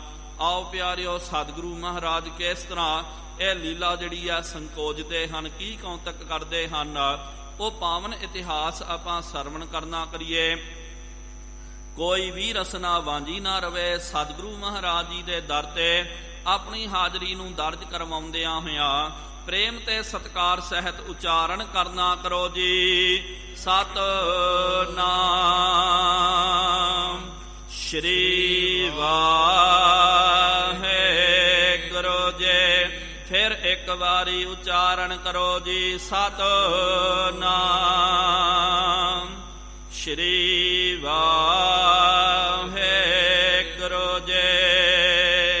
ਸਤਨਾਮ ਸ਼੍ਰੀ ਵਾਹਿਗੁਰੂ ਸਾਹਿਬ ਜੀ। ਚੌਪਈ ਸਰਬ ਅਘਾਇ ਉਠੇ ਜਿਹ ਕਾਲਾ। ਜਦੋਂ ਪਿਆਰਿਓ ਸਾਰੀਆਂ ਸੰਗਤਾਂ ਜਦੋਂ ਆ ਗਈਆਂ, ਜਦੋਂ ਸਤਿਗੁਰੂ ਮਹਾਰਾਜ ਜੀ ਨੇ ਕਹਿ ਦਿੱਤਾ ਕਿ ਭਾਈ ਹੁਣ ਅਸੀਂ ਆਪਣੀ ਲੀਲਾ ਨੂੰ ਸੰਕੋਚਣਾ ਹੈ, ਇਹ ਤਨ ਦਾ ਜਿਹੜਾ ਤਿਆਗ ਕਰਨਾ, ਇਹ ਗੱਲ ਪਿਆਰਿਓ ਅੱਗ ਦੇ ਵਾਂਗੂ ਫੈਲ ਗਈ ਹੈ। ਜਿਸ ਤਰ੍ਹਾਂ ਜੰਗਲ ਦੇ ਵਿੱਚ ਅੱਗ ਲੱਗ ਜਾਂਦੀ ਹੈ, ਕਿੰਨੇ ਛੇਤੀ ਸਾਰੇ ਜੰਗਲ ਦੇ ਵਿੱਚ ਫੈਲ ਜਾਂਦੀ ਇਹ ਗੱਲ, ਕਿਉਂਕਿ ਅਜੋਕਾ ਇਹ ਜ਼ਮਾਨਾ ਨਹੀਂ ਸੀ। ਅਜੋਕੇ ਜ਼ਮਾਨੇ ਦੇ ਵਿੱਚ ਤਾਂ ਤੇ ਤੁਰੰਤ ਮੋਬਾਈਲ ਦੀ ਘੰਟੀ ਖੜਕਾ ਦਿਓ, ਕਿੱਥੋਂ ਦੀ ਗੱਲ ਕਿੱਥੇ ਚੱਲ ਜਾਂਦੀ ਹੈ, ਮੀਡੀਆ ਵਿੱਚ ਗੱਲ ਆ ਜਾਵੇ। ਉਹਨਾਂ ਜ਼ਮਾਨਿਆਂ ਦੇ ਵਿੱਚ ਵੀ ਪਿਆਰਿਓ ਆਪਸ ਦੇ ਵਿੱਚ ਲੋਕਾਂ ਦਾ ਬੜਾ ਸੰਚਾਰ, ਇੱਕ ਦੂਜੇ ਨੂੰ ਕਹਿ ਕਰਕੇ ਜਦੋਂ ਦੱਸਦੇ ਸਨ। ਆਸ-ਪਾਸ ਦੇ ਇਲਾਕੇ ਦੇ ਵਿੱਚ, ਪਿੰਡਾਂ ਦੇ ਵਿੱਚ, ਨਗਰਾਂ ਦੇ ਵਿੱਚ ਇਹ ਗੱਲ ਫੈਲ ਗਈ ਹੈ ਕਿ ਸਤਿਗੁਰੂ ਸੱਚੇ ਪਾਤਸ਼ਾਹ ਜੀ ਮਹਾਰਾਜ ਜੀ ਨੇ ਆਮ ਕੇ ਦਿਨ ਫਲਾਣੇ ਦਿਨ ਜੋਤੀ ਜੋਤ ਸਮਾਉਣਾ। ਇਹੀ ਤਾਂ ਪਿਆਰਿਓ ਸਤਿਗੁਰੂ ਮਹਾਰਾਜ ਜੀ ਦੀ ਵਿਸ਼ੇਸ਼ਤਾ ਹੈ, ਕਿਉਂਕਿ ਕਾਲ ਜਿਹੜਾ ਕਾਲ ਤਾਂ ਪਿਆਰਿਓ ਸਾਰਿਆਂ ਨੂੰ ਆ ਕਰਕੇ ਗ੍ਰਸਦਾ। ਮਰਨਾ ਮੁੱਲਾ ਮਰਨਾ ਭੀ ਕਰਤਾ ਰਹੂੰ ਡਰਨਾ, ਆਪਾਂ ਤੇ ਹਰ ਕਿਸੇ ਨੇ ਮਰ ਜਾਣਾ, ਲੇਕਿਨ ਇਹਦੇ ਨਾਲ ਆਪਾਂ ਕਹਿ ਸਕਦੇ ਹਾਂ ਕਿ ਕਾਲ ਵੀ ਸਤਿਗੁਰੂ ਮਹਾਰਾਜ ਜੀ ਦੀ ਆਗਿਆ ਦੇ ਵਿੱਚ ਹੈ। ਆਪਾਂ ਵੇਖਦੇ ਹਾਂ ਬੰਦੇ ਨੂੰ ਪਿਆਰਿਓ ਕੋਈ ਪਤਾ ਨਹੀਂ ਹੁੰਦਾ ਕਿ ਕਾਲ ਜਿਹੜਾ ਹੈ ਅੱਜ ਮੇਰੇ ਉੱਤੇ ਆ ਜਾਣਾ ਹੈ। ਆਪਾਂ ਅਵੇਸਲੇ ਰਹਿੰਦੇ ਹਾਂ, ਗਫਲਤ ਦੇ ਵਿੱਚ ਰਹਿੰਦੇ। ਇਹਦੇ ਪ੍ਰਥਾਏ ਸਤਿਗੁਰੂ ਮਹਾਰਾਜ ਜੀ ਨੇ ਇੱਕ ਬਹੁਤ ਪਿਆਰਾ ਦ੍ਰਿਸ਼ਟਾਂਤ ਦਿੱਤਾ। ਸਤਿਗੁਰੂ ਮਹਾਰਾਜ ਜੀ ਨੇ ਕਿਹਾ ਕਿ ਜਿਸ ਤਰ੍ਹਾਂ ਕਿ ਹੰਝ ਜਿਹੜਾ ਹੁੰਦਾ ਹੈ, ਬਗਲਾ ਜਿਹੜਾ ਹੁੰਦਾ ਹੈ, ਤੇ ਉਹ ਛਪੜੀਆਂ ਦੇ ਵਿੱਚ ਬੈਠ ਕਰਕੇ ਗੱਲਾਂ ਕਰਦਾ, ਬਹੁਤ ਖੇਡਾਂ ਕਰਦਾ, ਲੇਕਿਨ ਉਹਨੂੰ ਨਹੀਂ ਪਤਾ ਹੁੰਦਾ ਕਿ ਭਾਈ ਮੌਤ ਜਿਹੜੀ ਹੈ ਮੇਰੇ ਸਿਰ ਦੇ ਉੱਤੇ ਮੰਡਰਾ ਰਹੀ ਹੈ। ਪਿਆਰ ਕਰਦਾ, ਬੜਾ ਕਲੋਲਾਂ ਕਰਦਾ, ਲੇਕਿਨ ਇੱਕਦਮ ਗਫਲਤ ਦੇ ਵਿੱਚ ਹੀ ਰਹਿੰਦਾ, ਉਹਨੂੰ ਕਾਲ ਦਾ ਥੋੜੀ ਪਤਾ ਹੁੰਦਾ ਹੈ। ਇੱਕਦਮ ਬਾਜ ਆ ਕਰਕੇ ਝਪੱਟਾ ਮਾਰਦਾ, ਉਹ ਦੂਜੇ ਦਾ ਸ਼ਿਕਾਰ ਕਰਦਾ, ਮੱਛੀ ਉਹਦੇ ਮੂੰਹ ਵਿੱਚ ਰਹਿ ਜਾਂਦੀ ਹੈ, ਅੱਗੋਂ ਬਾਜ ਆ ਕਰਕੇ ਉਹਦਾ ਸ਼ਿਕਾਰ ਕਰਕੇ ਉਹਨੂੰ ਲੈ ਕਰਕੇ ਚੱਲ ਜਾਂਦਾ। ਦਰਿਆਵੇ ਕੰਨੈ ਬਗਲਾ ਬੈਠਾ ਕੇਲ ਕਰੇ, ਕੇਲ ਕਰੇਂਦੇ ਹੰਝ ਨੋ ਅਚਿੰਤੇ ਬਾਜ ਪਏ, ਬਾਜ ਪਏ ਤਿਸ ਰੱਬ ਦੇ ਕੇਲਾਂ ਵਿਸਰੀਆਂ, ਜੋ ਮਨ ਚਿਤ ਨਾ ਚੇਤੇ ਸਨ ਸੋ ਗਾਲੀ ਰੱਬ ਕੀਆਂ। ਇਸ ਤਰ੍ਹਾਂ ਹੀ ਮਹਾਰਾਜ ਜੀ ਨੇ ਕਿਹਾ ਕਿ ਕਾਲ ਜਿਹੜਾ ਹੈ ਸਬੰਗ ਸੀਸ ਕੈ ਸੰਗ ਸ਼੍ਰੀ ਕਾਲ ਨਾਚੈ, ਬਚੈ ਦੋ ਨਾ ਕਿਉਂ ਹੂੰ ਧਰੇ ਕੋਟ ਓਟੰਗ। ਭਾਵੇਂ ਕੋਈ ਬੰਦਾ ਜਿੱਥੇ ਮਰਜੀ ਲੁਕ ਜਾਵੇ, ਛੁਪ ਜਾਵੇ, ਹਰ ਇੱਕ ਬੰਦੇ ਦੇ ਸੀਸ ਦੇ ਉੱਤੇ ਕਾਲ ਖੜੋਤਾ ਹੋਇਆ, ਲੇਕਿਨ ਕਾਲ ਦਾ ਪਿਆਰਿਓ ਸਾਨੂੰ ਕੋਈ ਪਤਾ ਨਹੀਂ ਹੁੰਦਾ, ਕੋਈ ਅਨੁਮਾਨ ਨਹੀਂ ਹੁੰਦਾ ਕਿ ਕਦੋਂ ਕਾਲ ਨੇ ਆ ਜਾਣਾ। ਕਈ ਵਾਰੀ ਬੰਦੇ ਜਿਹੜੇ ਹਨ ਐ ਤੁਰਦੇ ਫਿਰਦੇ ਵਧੀਆ ਰਹਿੰਦੇ ਤੇ ਇੱਕਦਮ ਜਦੋਂ ਮਰ ਜਾਂਦੇ ਉਹਨਾਂ ਨੂੰ ਵੀ ਪਤਾ ਨਹੀਂ ਲੱਗਦਾ। ਕਹਿਣ ਵਾਲਾ ਵੀ ਕਹਿ ਦਿੰਦਾ, ਓਹੋ ਫਲਾਣੇ ਨੂੰ ਤਾਂ ਜੀ ਮੈਂ ਅੱਧਾ ਘੰਟਾ ਪਹਿਲੇ ਹੀ ਮਿਲਿਆ ਸੀ, ਬੜਾ ਆਨੰਦ ਦੇ ਵਿੱਚ ਸੀ, ਬੜਾ ਉਹ ਖੁਸ਼ੀ ਦੇ ਵਿੱਚ ਸੀ, ਲੇਕਿਨ ਅੱਧੇ ਘੰਟੇ ਬਾਅਦ ਉਹ ਮਰ ਜਾਂਦਾ, ਅਗਲੇ ਸੈਕਿੰਡ ਦੇ ਵਿੱਚ ਉਹ ਚਲਾਣਾ ਕਰ ਜਾਂਦਾ। ਇਹਦਾ ਮਤਲਬ ਮੌਤ ਤਾਂ ਆਉਂਦੀ ਹੈ, ਲੇਕਿਨ ਪਿਆਰਿਓ ਮੌਤ ਦਾ ਕਿਹਨੂੰ ਪਤਾ ਨਹੀਂ ਹੁੰਦਾ ਕਿ ਕਦੋਂ ਮੌਤ ਨੇ ਆਣਾ, ਕਦੋਂ ਆਪਾਂ ਨੇ ਮਰ ਜਾਣਾ। ਲੇਕਿਨ ਸਤਿਗੁਰੂ ਮਹਾਰਾਜ ਜੀ ਨੂੰ ਆਗਮ ਤੇ ਨਿਗਮ ਦੀ ਸੋਝੀ ਹੁੰਦੀ ਹੈ। ਸਤਿਗੁਰੂ ਮਹਾਰਾਜ ਜੀ ਨੇ ਤਾਂ ਮੌਤ ਨੂੰ ਵੀ ਪਿਆਰਿਓ ਉਤਸਵ ਬਣਾ ਲੈਣਾ ਕੀਤਾ। ਜਦੋਂ ਮੌਤ ਆ ਜਾਵੇ, ਜਦੋਂ ਡਾਕਟਰ ਵੀ ਕਹਿ ਦਿੰਦੇ ਹਨ ਘਰਾਂ ਦੇ ਵਿੱਚ, ਕਈ ਵਾਰੀ ਕੀ ਹੁੰਦਾ ਹਸਪਤਾਲ ਦੇ ਵਿੱਚ ਕੋਈ ਬੰਦਾ ਸ਼ਰੀਕ ਹੋਵੇ, ਡਾਕਟਰ ਅਨੁਮਾਨ ਲਾ ਕਰਕੇ ਕਹਿ ਦਿੰਦੇ ਕਿ ਭਾਈ ਇਹਦਾ ਬਚਣਾ ਮੁਸ਼ਕਲ ਹੈ। ਜਦੋਂ ਡਾਕਟਰ ਕਹਿ ਦਿੰਦਾ, ਘਰ ਦੇ ਵਿੱਚ ਪਿਆਰਿਓ ਪਹਿਲਾਂ ਹੀ ਜਿਹੜਾ ਮਾਤਮ ਪਸਰ ਜਾਂਦਾ, ਲੋਕ ਬੜੇ ਗਮਗੀਨ ਉਦਾਸੀਨ ਹੋ ਜਾਂਦੇ ਹਨ। ਲੇਕਿਨ ਪਿਆਰਿਓ ਗੁਰੂ ਘਰ ਦੇ ਵਿੱਚ ਸਤਿਗੁਰੂ ਮਹਾਰਾਜ ਜੀ ਨੇ ਕਿਹਾ ਕਿ ਭਾਈ ਹੁਣ ਅਸਾਂ ਨੇ ਜੋਤੀ ਜੋਤ ਸਮਾਉਣਾ ਹੈ, ਤਾਂ ਘਰ ਦੇ ਵਿੱਚ ਗੁਰੂ ਘਰ ਦੇ ਵਿੱਚ ਉਤਸਵ ਹੋ ਰਿਹਾ ਹੈ, ਗੁਰੂ ਘਰ ਦੇ ਵਿੱਚ ਕੀਰਤਨ ਹੋ ਰਿਹਾ, ਨਾਮ ਬਾਣੀ ਦਾ ਸ਼ਹਿਬਰ ਲੱਗ ਰਿਹਾ। ਇਹੀ ਪਿਆਰਿਓ ਵਿਸ਼ੇਸ਼ਤਾ ਹੈ। ਜੇ ਬੰਦੇ ਨੂੰ ਪਤਾ ਲੱਗ ਜਾਵੇ ਮੌਤ ਦਾ ਤੇ ਬੰਦਾ ਚੰਗੀ ਤਰ੍ਹਾਂ ਨਹੀਂ ਸੌਂਦਾ। ਛੇਵੇਂ ਪਾਤਸ਼ਾਹ ਜੀ ਮਹਾਰਾਜ ਜੀ ਦੇ ਵੇਲੇ ਪੈਂਦਾ ਖਾਨ ਜਿਹੜਾ ਸੀ, ਸਤਿਗੁਰੂ ਮਹਾਰਾਜ ਜੀ ਦੇ ਕੋਲ ਰਹਿੰਦਾ ਤੇ ਚਿੰਤਿਤ ਹੋ ਜਾਂਦਾ, ਵਾਸ਼ਨਾ ਤਰ੍ਹਾਂ ਤਰ੍ਹਾਂ ਦਾ ਰੂਪ ਬਣਾ ਕਰਕੇ ਇਹ ਚਿੰਬੜ ਜਾਂਦੀ ਹੈ, ਕਿਰਪਾ ਕਰੋ ਇਹ ਤੋਂ ਮੈਨੂੰ ਬਚਾ ਲਿਓ, ਕੋਈ ਉਪਾਅ ਦੱਸੋ। ਸਤਿਗੁਰੂ ਮਹਾਰਾਜ ਜੀ ਨੇ ਤਾਂ ਕੌਤਕ ਕਰਨਾ ਸੀ, ਉਹਨੂੰ ਸਿੱਖਿਆ ਦੇਣੀ ਤੇ ਸਤਿਗੁਰੂ ਮਹਾਰਾਜ ਜੀ ਨੇ ਇੱਕਦਮ ਗੌ ਦੇ ਨਾਲ ਵੇਖਿਆ ਤੇ ਪੈਂਦੇ ਨੂੰ ਕਿਹਾ ਪੈਂਦੇ ਆ ਲਾਗੇ ਆ। ਤੇ ਸਤਿਗੁਰੂ ਮਹਾਰਾਜ ਲਾਗੇ ਹੋ ਕਰਕੇ ਉਹਦੇ ਮੱਥੇ ਦੇ ਵੱਲ ਵੇਖ ਰਹੇ ਸਨ। ਇੰਜ ਮਹਾਰਾਜ ਜੀ ਨੇ ਹਾਵ ਭਾਵ ਬਣਾਇਆ ਕਿ ਜਾਣੋ ਕਿ ਸਤਿਗੁਰੂ ਮਹਾਰਾਜ ਉਹਦੇ ਮੱਥੇ ਦੇ ਉੱਤੇ ਕੁਝ ਪੜ ਰਹੇ। ਪੜ ਕਰਕੇ ਤ੍ਰੇਵੜੀਆਂ ਪਾ ਦਿੱਤੀਆਂ। ਮਹਾਰਾਜ ਜੀ ਥੋੜੇ ਗੰਭੀਰ ਹੋ ਗਏ। ਪੈਂਦੇ ਨੂੰ ਲੱਗਿਆ ਪਤਾ ਨਹੀਂ ਕੀ ਕੁਛ ਅਨਹੋਣੀ ਹੋਣ ਵਾਲੀ ਹੈ। ਕਹਿੰਦਾ ਸਤਿਗੁਰੂ ਮਹਾਰਾਜ ਇਹ ਆਪ ਜੀ ਨੇ ਕਿਉਂ ਕੀਤਾ, ਕੀ ਗੱਲ ਹੈ? ਮਹਾਰਾਜ ਕਹਿਣ ਲੱਗੇ ਪੈਂਦਾ ਤੈਨੂੰ ਕੀ ਦਸੀਏ ਭਾਈ, 7 ਦਿਨ ਤੱਕ ਤੇਰਾ ਜੀਵਨ ਹੈ, 7ਵੇਂ ਦਿਨ ਤੂਨੇ ਮਰ ਜਾਣਾ, ਖਤਮ ਹੋ ਜਾਣਾ। ਜਦੋਂ ਇਹ ਗੱਲ ਆ ਗਈ ਪਿਆਰਿਓ, ਉਸੇ ਵੇਲੇ ਉਦਾਸ ਹੋ ਗਿਆ। ਕੋਈ ਉਹਨੂੰ ਖਾਉਣਾ ਨਹੀਂ ਭਾਉਂਦਾ, ਕੋਈ ਛਕਣਾ ਛਕਾਉਣਾ ਨਹੀਂ ਭਾਉਂਦਾ, ਕੋਈ ਮਨ ਦੇ ਵਿੱਚ ਵਿਕਾਰ ਨਹੀਂ ਆਏ। ਬੈਠ ਕਰਕੇ ਰੱਬ ਰੱਬ ਕਰੀ ਜਾਂਦਾ, ਗੁਰੂ ਗੁਰੂ ਕਰੀ ਜਾਂਦਾ ਤੇ ਘੰਟਿਆਂ ਨੂੰ ਗਿਣਦਾ ਹੈ, ਮਿੰਟਾਂ ਸਕਿੰਡਾਂ ਨੂੰ ਗਿਣਦਾ ਕਿ ਭਾਈ ਹੁਣ ਇੰਨਾ ਸਮਾਂ ਲੰਘ ਗਿਆ, ਇੱਕ ਦਿਨ ਔਰ ਲਾਗੇ ਆ ਗਿਆ। ਉਲਟੀ ਗਿਣਤੀ ਸ਼ੁਰੂ ਹੋ ਗਈ ਹੈ। ਜਦੋਂ 7ਵਾਂ ਦਿਨ ਆਇਆ ਪੂਰੀ ਉਹਨੇ ਤਿਆਰੀ ਕਰ ਲਈ। ਉਹਨੂੰ ਤਾਂ ਲੱਗ ਗਿਆ ਕਿ ਭਾਈ ਹੁਣ ਤਾਂ ਮਾਰੀ ਜਾਣਾ। ਸਤਿਗੁਰੂ ਮਹਾਰਾਜ ਜੀ ਦਾ ਵੀ ਬਚਨ ਹੋ ਗਿਆ ਤੇ ਚੁੱਪਚਾਪ ਬੈਠ ਗਿਆ, ਖੁਦਾ ਨੂੰ ਯਾਦ ਕਰਦਾ, ਰੱਬ ਨੂੰ ਯਾਦ ਕਰਦਾ। ਲੇਕਿਨ 7ਵਾਂ ਦਿਨ ਜਦੋਂ ਬਤੀਤ ਹੋ ਗਿਆ, ਇਹ ਮੌਤ ਦੀ ਇੰਤਜ਼ਾਰ ਦੇ ਵਿੱਚ ਸੀ, ਲੇਕਿਨ ਖਤਮ ਹੋ ਗਿਆ ਦਿਨ। 8ਵਾਂ ਦਿਨ ਚੜ ਕੇ ਆਇਆ। ਇੱਕਦਮ ਉੱਠਿਆ, ਉੱਠ ਕੇ ਕਹਿੰਦਾ ਲਓ ਜੀ 7ਵਾਂ ਦਿਨ ਤਾਂ ਪਹਿਲੇ ਤਾਂ ਗਿਣਤੀ ਕੀਤੀ, 7 ਦਿਨ ਪੂਰੇ ਹੋ ਗਏ, ਪੂਰਾ ਯਕੀਨ ਹੋ ਗਿਆ। ਫਿਰ ਕਿਹਾ ਕਿ ਦਬ ਆ ਗਿਆ। ਕਹਿੰਦਾ ਸਤਿਗੁਰੂ ਮਹਾਰਾਜ ਤੁਸਾਂ ਨੇ ਝੂਠ ਮਾਰਿਆ, ਜਾਂ ਆਪ ਜੀ ਨੂੰ ਮੌਤ ਦਾ ਕੋਈ ਪਤਾ ਹੀ ਨਹੀਂ ਹੈ, ਐਵੇਂ ਮੈਨੂੰ ਆਪ ਜੀ ਨੇ ਡਰਾ ਦਿੱਤਾ। ਸਤਿਗੁਰੂ ਜੀ ਕਹਿਣ ਲੱਗੇ ਉਹ ਗੱਲ ਛੱਡ ਦੇ ਪੈਂਦੇ ਖਾਨ, ਤੂਨੇ ਜਿਹੜਾ ਪ੍ਰਸ਼ਨ ਕੀਤਾ, ਜੋ ਕਿਹਾ ਸੀ ਨਾ ਮਹਾਰਾਜ ਮਨ ਨਹੀਂ ਟਿਕਦਾ, ਉਹਦੇ ਬਾਬਤ ਦੱਸ, ਇਹ 7 ਦਿਨ ਮਨ ਟਿਕਿਆ ਕਿ ਨਹੀਂ ਟਿਕਿਆ? ਕਹਿਣ ਲੱਗਾ ਮਹਾਰਾਜ ਮੇਰੇ ਮਨ ਦੇ ਮੈਂ ਚਾਹ ਕਰਕੇ ਵੀ ਵਿਸ਼ਾ ਭੋਗ ਨਹੀਂ ਭੋਗ ਰਿਹਾ ਸੀ। ਮਨ ਦੇ ਵਿੱਚ ਮੌਤ ਦਾ ਡਰ ਜੋ ਪੈਦਾ ਹੋ ਗਿਆ, ਕਿਉਂਕਿ ਮਨ ਦੇ ਵਿੱਚ ਮੌਤ ਦਾ ਡਰ ਪੈਦਾ ਹੋ ਜਾਵੇ, ਉਹਨੂੰ ਖਾਉਣਾ ਥੋੜੀ ਭਾਉਂਦਾ, ਉਹਦਾ ਤਾਂ ਗਲਾ ਸੁੱਕ ਜਾਂਦਾ, ਉਹਨੂੰ ਵਿਸ਼ੇ ਵਿਕਾਰ ਥੋੜੀ ਭਾਉਂਦੇ ਹਨ, ਉਹਨੂੰ ਤਾਂ ਰੱਬ ਚੇਤੇ ਮੌਤ ਚੇਤੇ ਆ ਜਾਂਦੀ। ਕਹਿੰਦਾ 7 ਦਿਨ ਦੇ ਵਿੱਚ ਮੈਨੇ ਇੰਨਾ ਰੱਬ ਨੂੰ ਯਾਦ ਨਹੀਂ ਕੀਤਾ, ਪਿਛਲੀ ਪੂਰੀ ਜ਼ਿੰਦਗੀ ਦੇ ਵਿੱਚ ਜਿੰਨਾ ਮੈਨੇ ਯਾਦ ਨਹੀਂ ਕੀਤਾ, ਉਹ ਤੋਂ ਕਈ ਗੁਣਾ ਵੱਧ ਇਹਨਾਂ 7 ਦਿਨਾਂ ਦੇ ਵਿੱਚ ਯਾਦ ਕਰ ਲਿਆ। ਮਹਾਰਾਜ ਨੇ ਕਿਹਾ ਕਿਉਂ? ਕਿਉਂਕਿ ਤੈਨੂੰ ਮੌਤ ਦਾ ਪਤਾ ਚੱਲ ਗਿਆ ਸੀ, ਮੌਤ ਦਾ ਭੈ ਸੀ। ਲੇਕਿਨ ਸਤਿਗੁਰੂ ਸੱਚੇ ਪਾਤਸ਼ਾਹ ਜੀ ਮਹਾਰਾਜ ਜੀ ਨੂੰ ਪਿਆਰਿਓ ਕੋਈ ਭੈ ਨਹੀਂ ਹੈ, ਕੋਈ ਮੌਤ ਦਾ ਡਰ ਨਹੀਂ ਹੈ।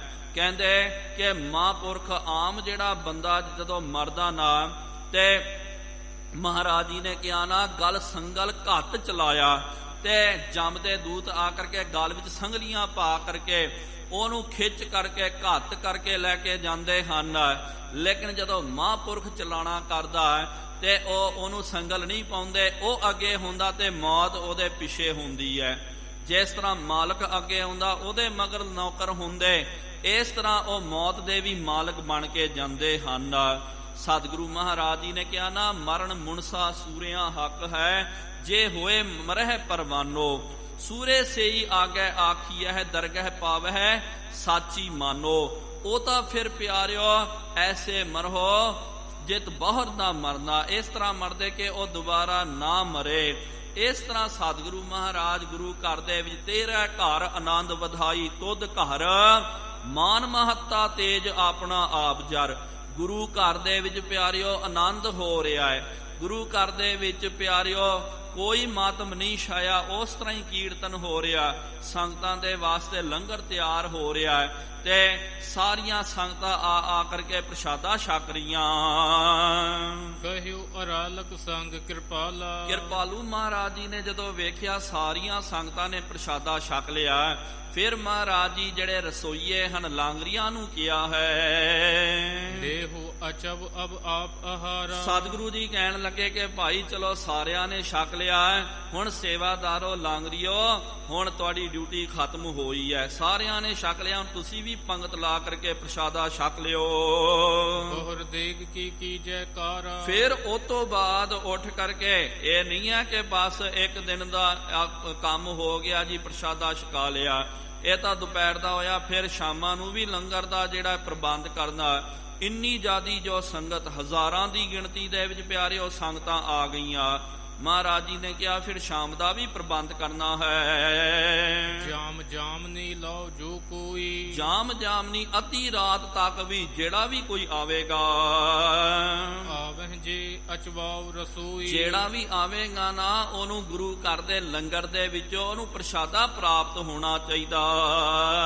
ਅਸ ਕਹਿ ਧਰਮਸਾਲ ਪ੍ਰਭ ਆਏ, ਇਸ ਤਰ੍ਹਾਂ ਕਹਿ ਕਰਕੇ ਸਤਿਗੁਰੂ ਗੁਰੂ ਨਾਨਕ ਦੇਵ ਜੀ ਮਹਾਰਾਜ ਧਰਮਸ਼ਾਲਾ ਦੇ ਵਿੱਚ ਆ ਗਏ। ਬੈਠੇ ਨਰ ਦਰਸਹਿ ਸੁਖ ਪਾਏ, ਆ ਕਰਕੇ ਸਤਿਗੁਰੂ ਮਹਾਰਾਜ ਵਿਰਾਜਮਾਨ ਹਨ। ਹਜ਼ਾਰਾਂ ਦੀ ਗਿਣਤੀ ਦੇ ਵਿੱਚ ਕੀ ਇਸਤਰੀ ਤੇ ਕੀ ਪੁਰਖ ਆ ਕਰਕੇ ਦਰਸ਼ਨ ਦਿਦਾਰੇ ਕਰਦੇ। ਦੂਰ ਦੂਰ ਲਓ ਸੁਧ ਅਸ ਹੋਈ, ਇਹ ਗੱਲ ਜਿਹੜੀ ਹੈ ਪਿਆਰਿਓ ਥੋੜੀ ਨਹੀਂ, ਦੂਰ ਦੂਰ ਤੱਕ ਫੈਲ ਗਈ ਹੈ। ਲੋਕਾਂ ਨੂੰ ਪਤਾ ਚੱਲ ਗਿਆ ਕਿ ਭਾਈ ਸਤਿਗੁਰੂ ਮਹਾਰਾਜ ਜੀ ਨੇ ਭਾਣਾ ਵਰਤਾਉਣਾ। ਲਗੇ ਸਮਾਵਨ ਜਗ ਗੁਰ ਜੋਈ, ਉਹਨਾਂ ਨੂੰ ਪਤਾ ਚੱਲ ਗਿਆ ਜਿਹੜੇ ਜਗਤ ਗੁਰ ਨਾਨਕ ਸ੍ਰੀ ਗੁਰੂ ਨਾਨਕ ਦੇਵ ਜੀ ਮਹਾਰਾਜ ਜੀ ਦਾ ਹੁਣ ਸਮਾਵਣਾ ਦਾ ਦਿਨ ਆਉਣ ਵਾਲਾ ਹੈ। ਮਹਾਰਾਜ ਜੀ ਨੇ ਹੁਣ 5 ਤੱਤਾਂ ਵਿੱਚ ਸਮਾ ਜਾਣਾ ਹੈ। ਸੁਨ ਸੁਨ ਧਨੀ ਸ਼ਾਹ ਜੇ ਰਾਜਾ, ਸੁਨ ਸੁਨ ਕਰਕੇ ਵੱਡੇ ਵੱਡੇ ਧਨੀ ਰਾਜੇ ਆਦਿਕ ਤੂਰਨ ਆਵਹਿ ਤਜ ਤਜ ਕਾਜ, ਤੋਂ ਪਤਾ ਚੱਲ ਗਿਆ ਉਹ ਵੀ ਪਿਆਰਿਓ ਵਹੀਰਾਂ ਕੱਟ ਕੇ ਚੱਲ ਚੱਲ ਕਰਕੇ ਆਪਣੇ ਕੰਮ ਕਾਜ ਤੋਂ ਵੇਲੇ ਹੋ ਕਰਕੇ ਆਉਂਦੇ। ਹਿੰਦੂ ਤੁਰਕ ਸੁਨਹਿ ਜੇ ਕੋਈ, ਇਸ ਤਰ੍ਹਾਂ ਨਹੀਂ ਹੈ ਕਿ ਇੱਕ ਫਿਰਕਾ ਜਿਹੜਾ ਸਿਰਫ ਹਿੰਦੂਆਂ ਨਾਲ ਆ ਰਿਹਾ, ਨਹੀਂ ਪਿਆਰਿਓ ਹਿੰਦੂ ਵੀ ਆ ਰਹੇ ਹਨ, ਤੁਰਕ ਵੀ ਆ ਰਹੇ ਹਨ। ਆਵਹਿ ਧਾਏ ਦੇਖ ਹੈ ਸੋਈ, ਉਹ ਭੱਜ ਕਰਕੇ ਆਉਂਦੇ ਹਨ। ਇਹ ਨਜ਼ਾਰਾ ਵੇਖਦੇ, ਇਹੀ ਤਾਂ ਪਿਆਰਿਓ ਕੌਤਕ ਹੈ, ਇਹੀ ਤਾਂ ਅਸਲੀ ਪਿਆਰਿਓ ਕਰਿਸ਼ਮਾ ਹੈ, ਇਹੀ ਤਾਂ ਅਸਲੀ ਕਰਾਮਾਤ ਹੈ। ਉਹ ਆਪਾਂ ਕਹਿੰਦੇ ਨਾ ਜੀ ਕਿਸੇ ਬੰਦੇ ਨੇ ਐ ਹੱਥ ਘੁਮਾ ਦਿੱਤਾ, ਰਾਖ ਪ੍ਰਗਟ ਕਰ ਦਿੱਤੀ ਹੈ, ਕਬੂਤਰ ਉਡਾ ਦਿੱਤਾ। ਇਹ ਕਾਦੀ ਪਿਆਰਿਓ, ਇਹ ਹੱਥ ਦੀ ਸਫਾਈ ਹੁੰਦੀ ਹੈ, ਇਹ ਨਜ਼ਰਾਂ ਦਾ ਧੋਖਾ ਹੁੰਦਾ ਹੈ। ਅਸਲੀ ਕਰਾਮਾਤ ਤਾਂ ਇਹ ਹੈ ਜਦੋਂ ਆਪ ਕਿਸੇ ਨੇ ਕਹਿ ਦੇਣਾ ਕਿ ਭਾਈ ਫਲਾਨਾ ਦਿਨ, ਫਲਾਨਾ ਵਾਰ, ਫਲਾਨੀ ਘੜੀ, ਫਲਾਨਾ ਮਿੰਟ ਸੈਕਿੰਡ, ਉਸ ਸਮੇਂ ਦੇ ਵਿੱਚ ਅਸਾਂ ਨੇ ਆਪਣੇ ਤਨ ਦਾ ਤਿਆਗ ਕਰਨਾ। ਤੇ ਇਹ ਅਸਲੀ ਕਰਾਮਾਤ ਹੈ। ਇਹ ਵੇਖਣ ਵਾਸਤੇ ਕਿ ਸਤਿਗੁਰੂ ਮਹਾਰਾਜ ਜੀ ਨੇ ਤਾਂ ਕਹਿ ਦਿੱਤਾ ਕਿ 10ਵੇਂ ਵਾਲੇ ਦਿਨ ਸਮਾਵਣਾ ਕਰਨਾ। ਇਹ ਕਿਸ ਤਰ੍ਹਾਂ ਹੁੰਦਾ, ਇਹ ਨਜ਼ਾਰਾ ਤੱਕਣ ਦੇ ਵਾਸਤੇ ਅਣਗਿਣਤ ਲੋਕ ਆ ਗਏ। ਪਾਰਸ ਲੇਨ ਰੰਕ ਜਿਮ ਦੌਰੇ, ਜਿਸ ਤਰ੍ਹਾਂ ਕਿ ਭਿਖਾਰੀ ਜਿਹੜਾ ਹੈ ਉਹਨੂੰ ਪਤਾ ਚੱਲ ਜਾਵੇ ਕਿ ਉੱਥੇ ਪਾਰਸ ਸੋਨਾ ਪਿਆ ਹੋਇਆ, ਉਹਨੂੰ ਲੈਣ ਵਾਸਤੇ ਕਿਸ ਤਰ੍ਹਾਂ ਦੌੜ ਕੇ ਆਉਂਦਾ। ਆਵਹਿ ਮਗ ਗੁਰ ਕੇ ਚੌਫੇਰੇ, ਆ ਕਰਕੇ ਸਤਿਗੁਰੂ ਮਹਾਰਾਜ ਜੀ ਦੇ ਚੌਫੇਰੇ ਆ ਕਰਕੇ ਘੇਰਾ ਪਾ ਲੈਂਦੇ ਹਨ, ਮਹਾਰਾਜ ਜੀਆਂ ਦੇ ਦਰਸ਼ਨ ਕਰਦੇ। ਨਰ ਨਾਰੀ ਉਰ ਧਾਰ ਹੁਲਾਸੂ, ਨਰ ਨਾਰੀ ਮਨ ਦੇ ਵਿੱਚ ਬਹੁਤ ਜ਼ਿਆਦਾ ਹੁਲਾਸ ਪ੍ਰੇਮ ਧਾਰਨ ਕਰਕੇ ਭੇ ਬਿਰਕਤ ਸਮ ਤਜੇ ਅਵਾਸੂ, ਉਹ ਵਿਰਕਤ ਹੋ ਗਏ। ਇਹ ਨਹੀਂ ਹੈ ਕਿ ਭਾਈ ਘਰ ਦਾ ਉਹਨਾਂ ਦਾ ਕੋਈ ਮੋਹ ਰਿਹਾ। ਕਈ ਵਾਰੀ ਕਿੱਥੇ ਜਾਣਾ ਹੋਵੇ, ਆਪਾਂ ਘਰ ਦਾ ਪਿਆਰਿਓ ਪੂਰਾ ਪ੍ਰਬੰਧ ਕਰਦੇ ਆ ਕਿ ਭਾਈ ਮੈਂ ਚੱਲ ਜਾਵਾਂਗਾ, ਜਿੰਦਰਾ ਲਾ ਦਿੱਤਾ ਤੇ ਕੋਈ ਚੋਰੀ ਨਾ ਕਰ ਦਵੇ, ਚੋਰ ਨਾ ਆ ਜਾਵੇ। ਕਿਉਂਕਿ ਕਿੱਥੇ ਵੀ ਪਿਆਰਿਓ ਜਾਣਾ ਹੋਵੇ ਤਾਂ ਇਹ ਬੜਾ ਖਤਰਾ ਹੁੰਦਾ। ਘਰ ਦੇ ਵਿੱਚ ਆਪਾਂ ਕੀ ਕਰਦੇ ਆ, ਕੋਈ ਨਾ ਕੋਈ ਬੰਦੇ ਨੂੰ ਛੱਡ ਕੇ ਜਾਂਦੇ ਆ, ਪਿੱਛੇ ਪੂਰੀ ਜ਼ਿੰਮੇਵਾਰੀ ਦੇ ਕੇ ਜਾਂਦੇ। ਕਿਉਂਕਿ ਜੇ ਆਪਾਂ ਉਂਝੀ ਜਿੰਦਰਾ ਮਾਰ ਕੇ ਚੱਲ ਜਾਓ, ਜ਼ਿਆਦਾ ਕਰਕੇ ਚੋਰੀਆਂ ਉਹਨਾਂ ਘਰ ਦੇ ਵਿੱਚ ਹੁੰਦੀ ਹੈ ਜਿਨ੍ਹਾਂ ਘਰ ਦੇ ਵਿੱਚ ਜਿੰਦਰੇ ਲੱਗ ਜਾਂਦੇ ਹਨ। ਚੋਰਾਂ ਨੂੰ ਤਾਂ ਮੌਜ ਲੱਗ ਜਾਂਦੀ ਹੈ, ਭਾਈ ਜਿੰਦਰਾ ਲੱਗਿਆ ਹੋਇਆ, ਇਸ ਘਰ ਦੇ ਵਿੱਚ ਕੋਈ ਵੀ ਨਹੀਂ ਹੈ, ਚਲੋ ਜੀ ਰੱਜ ਕੇ ਚੋਰੀ ਕਰੋ। ਲੇਕਿਨ ਘਰਾਂ ਦਾ ਫੇਕੜ ਜਿਹੜਾ ਲੋਕਾਂ ਨੇ ਛੱਡ ਦਿੱਤਾ, ਮਨ ਵਿੱਚ ਕੋਈ ਇਹ ਗੱਲ ਨਹੀਂ ਆ ਰਹੀ ਹੈ ਕਿ ਆਪਾਂ ਛੱਡ ਕੇ ਜਾ ਰਹੇ ਹਾਂ, ਚੋਰੀ ਹੋ ਜਾਵੇਗੀ, ਕੁਝ ਹੋ ਜਾਵੇਗਾ, ਘਰ ਲੁੱਟਿਆ ਜਾਵੇਗਾ। ਜਿਸ ਤਰ੍ਹਾਂ ਵਿਰਕਤ ਜਿਹੜਾ ਬੰਦਾ ਘਰ ਪਰਿਵਾਰ ਨੂੰ ਛੱਡ ਕਰਕੇ ਚੱਲ ਜਾਂਦਾ ਰੱਬ ਦੀ ਇਬਾਦਤ ਕਰਨ ਵਾਸਤੇ, ਇਸ ਤਰ੍ਹਾਂ ਇਹ ਗੱਲ ਸੁਣ ਕਰਕੇ, ਮਹਾਰਾਜ ਜੀ ਦੇ ਸਮਾਵਨੇ ਦੀ ਗੱਲ ਸੁਣ ਕਰਕੇ ਲੋਕੀ ਵਿਰਕਤ ਬਣ ਕਰਕੇ ਘਰ ਘੜ ਦਾ ਤਿਆਗ ਕਰਕੇ ਭੱਜ ਭੱਜ ਕੇ ਜਾ ਰਹੇ ਹਨ।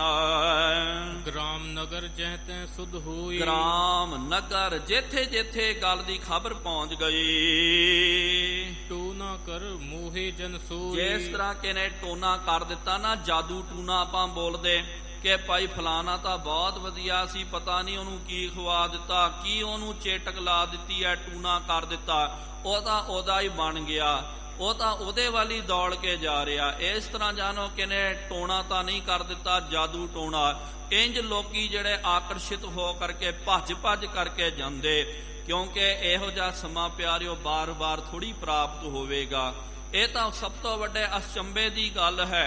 ਮਹਾਰਾਜ ਜੀ ਨੇ ਕਹਿ ਦਿੱਤਾ ਉਹ ਵੇਖਣ ਵਾਸਤੇ ਕਿ ਸੱਚ ਮਹਾਰਾਜ ਉਸ ਦਿਨ ਸਮਾਵਨਾ ਕਰਦੇ ਕੀ ਕਰਦੇ ਕਰਕੇ ਵਰਜੇ ਰਹਿ ਨ ਕਿਸੂ ਪ੍ਰਕਾਰ। ਕਈ ਰੋਕ ਦਿੰਦੇ ਹਨ ਕਿ ਭਾਈ ਰੁਕ ਜਾਓ, ਘਰ ਦੇ ਵਿੱਚ ਪਿੰਡਾਂ ਦੇ ਵਿੱਚ ਕੋਈ ਨਹੀਂ ਰਹਿ ਗਿਆ। ਕਹਿੰਦੇ ਜੀ ਜੋ ਮਰਜ਼ੀ ਹੋ ਜਾਏ, ਅਸੀਂ ਮਹਾਰਾਜ ਜੀ ਦੇ ਦਰਸ਼ਨ ਕਰਨ ਵਾਸਤੇ ਜਾਣਾ ਹੈ। ਆਵਹਿ ਗਮਨੇ ਪੁਰ ਕਰਤਾਰਾ। ਭੱਜ ਕਰਕੇ ਕਰਤਾਰਪੁਰ ਸਾਹਿਬ ਦੇ ਵਿੱਚ ਸਾਰੇ ਆ ਰਹੇ ਹਨ।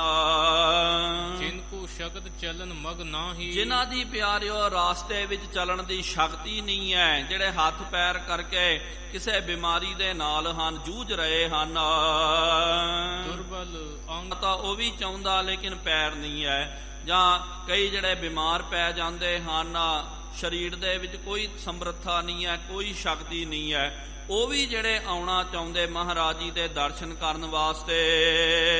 ਦੋਹਰਾ ਬਾਤ ਸੁਨਹਿ ਜਿਸ ਨਿਕਟ ਤੇ ਸ਼ਰਵਨ ਦੁਆਰਾ ਸੋ। ਤੇ ਉਹਨਾਂ ਨੇ ਕੀ ਕਰਨਾ ਕੀਤਾ ਫਿਰ? ਉਹਨਾਂ ਦੇ ਮਨ ਦੇ ਵਿੱਚ ਵੀ ਬੜਾ ਚਾਅ ਸੀ ਕਿ ਭਾਈ ਆਪਾਂ ਵੀ ਚਲੀਏ ਸਤਿਗੁਰੂ ਮਹਾਰਾਜ ਜੀ ਦੇ, ਆਪਾਂ ਵੀ ਅੰਤਮ ਦਰਸ਼ਨ ਕਰਨਾ ਕਰੀਏ।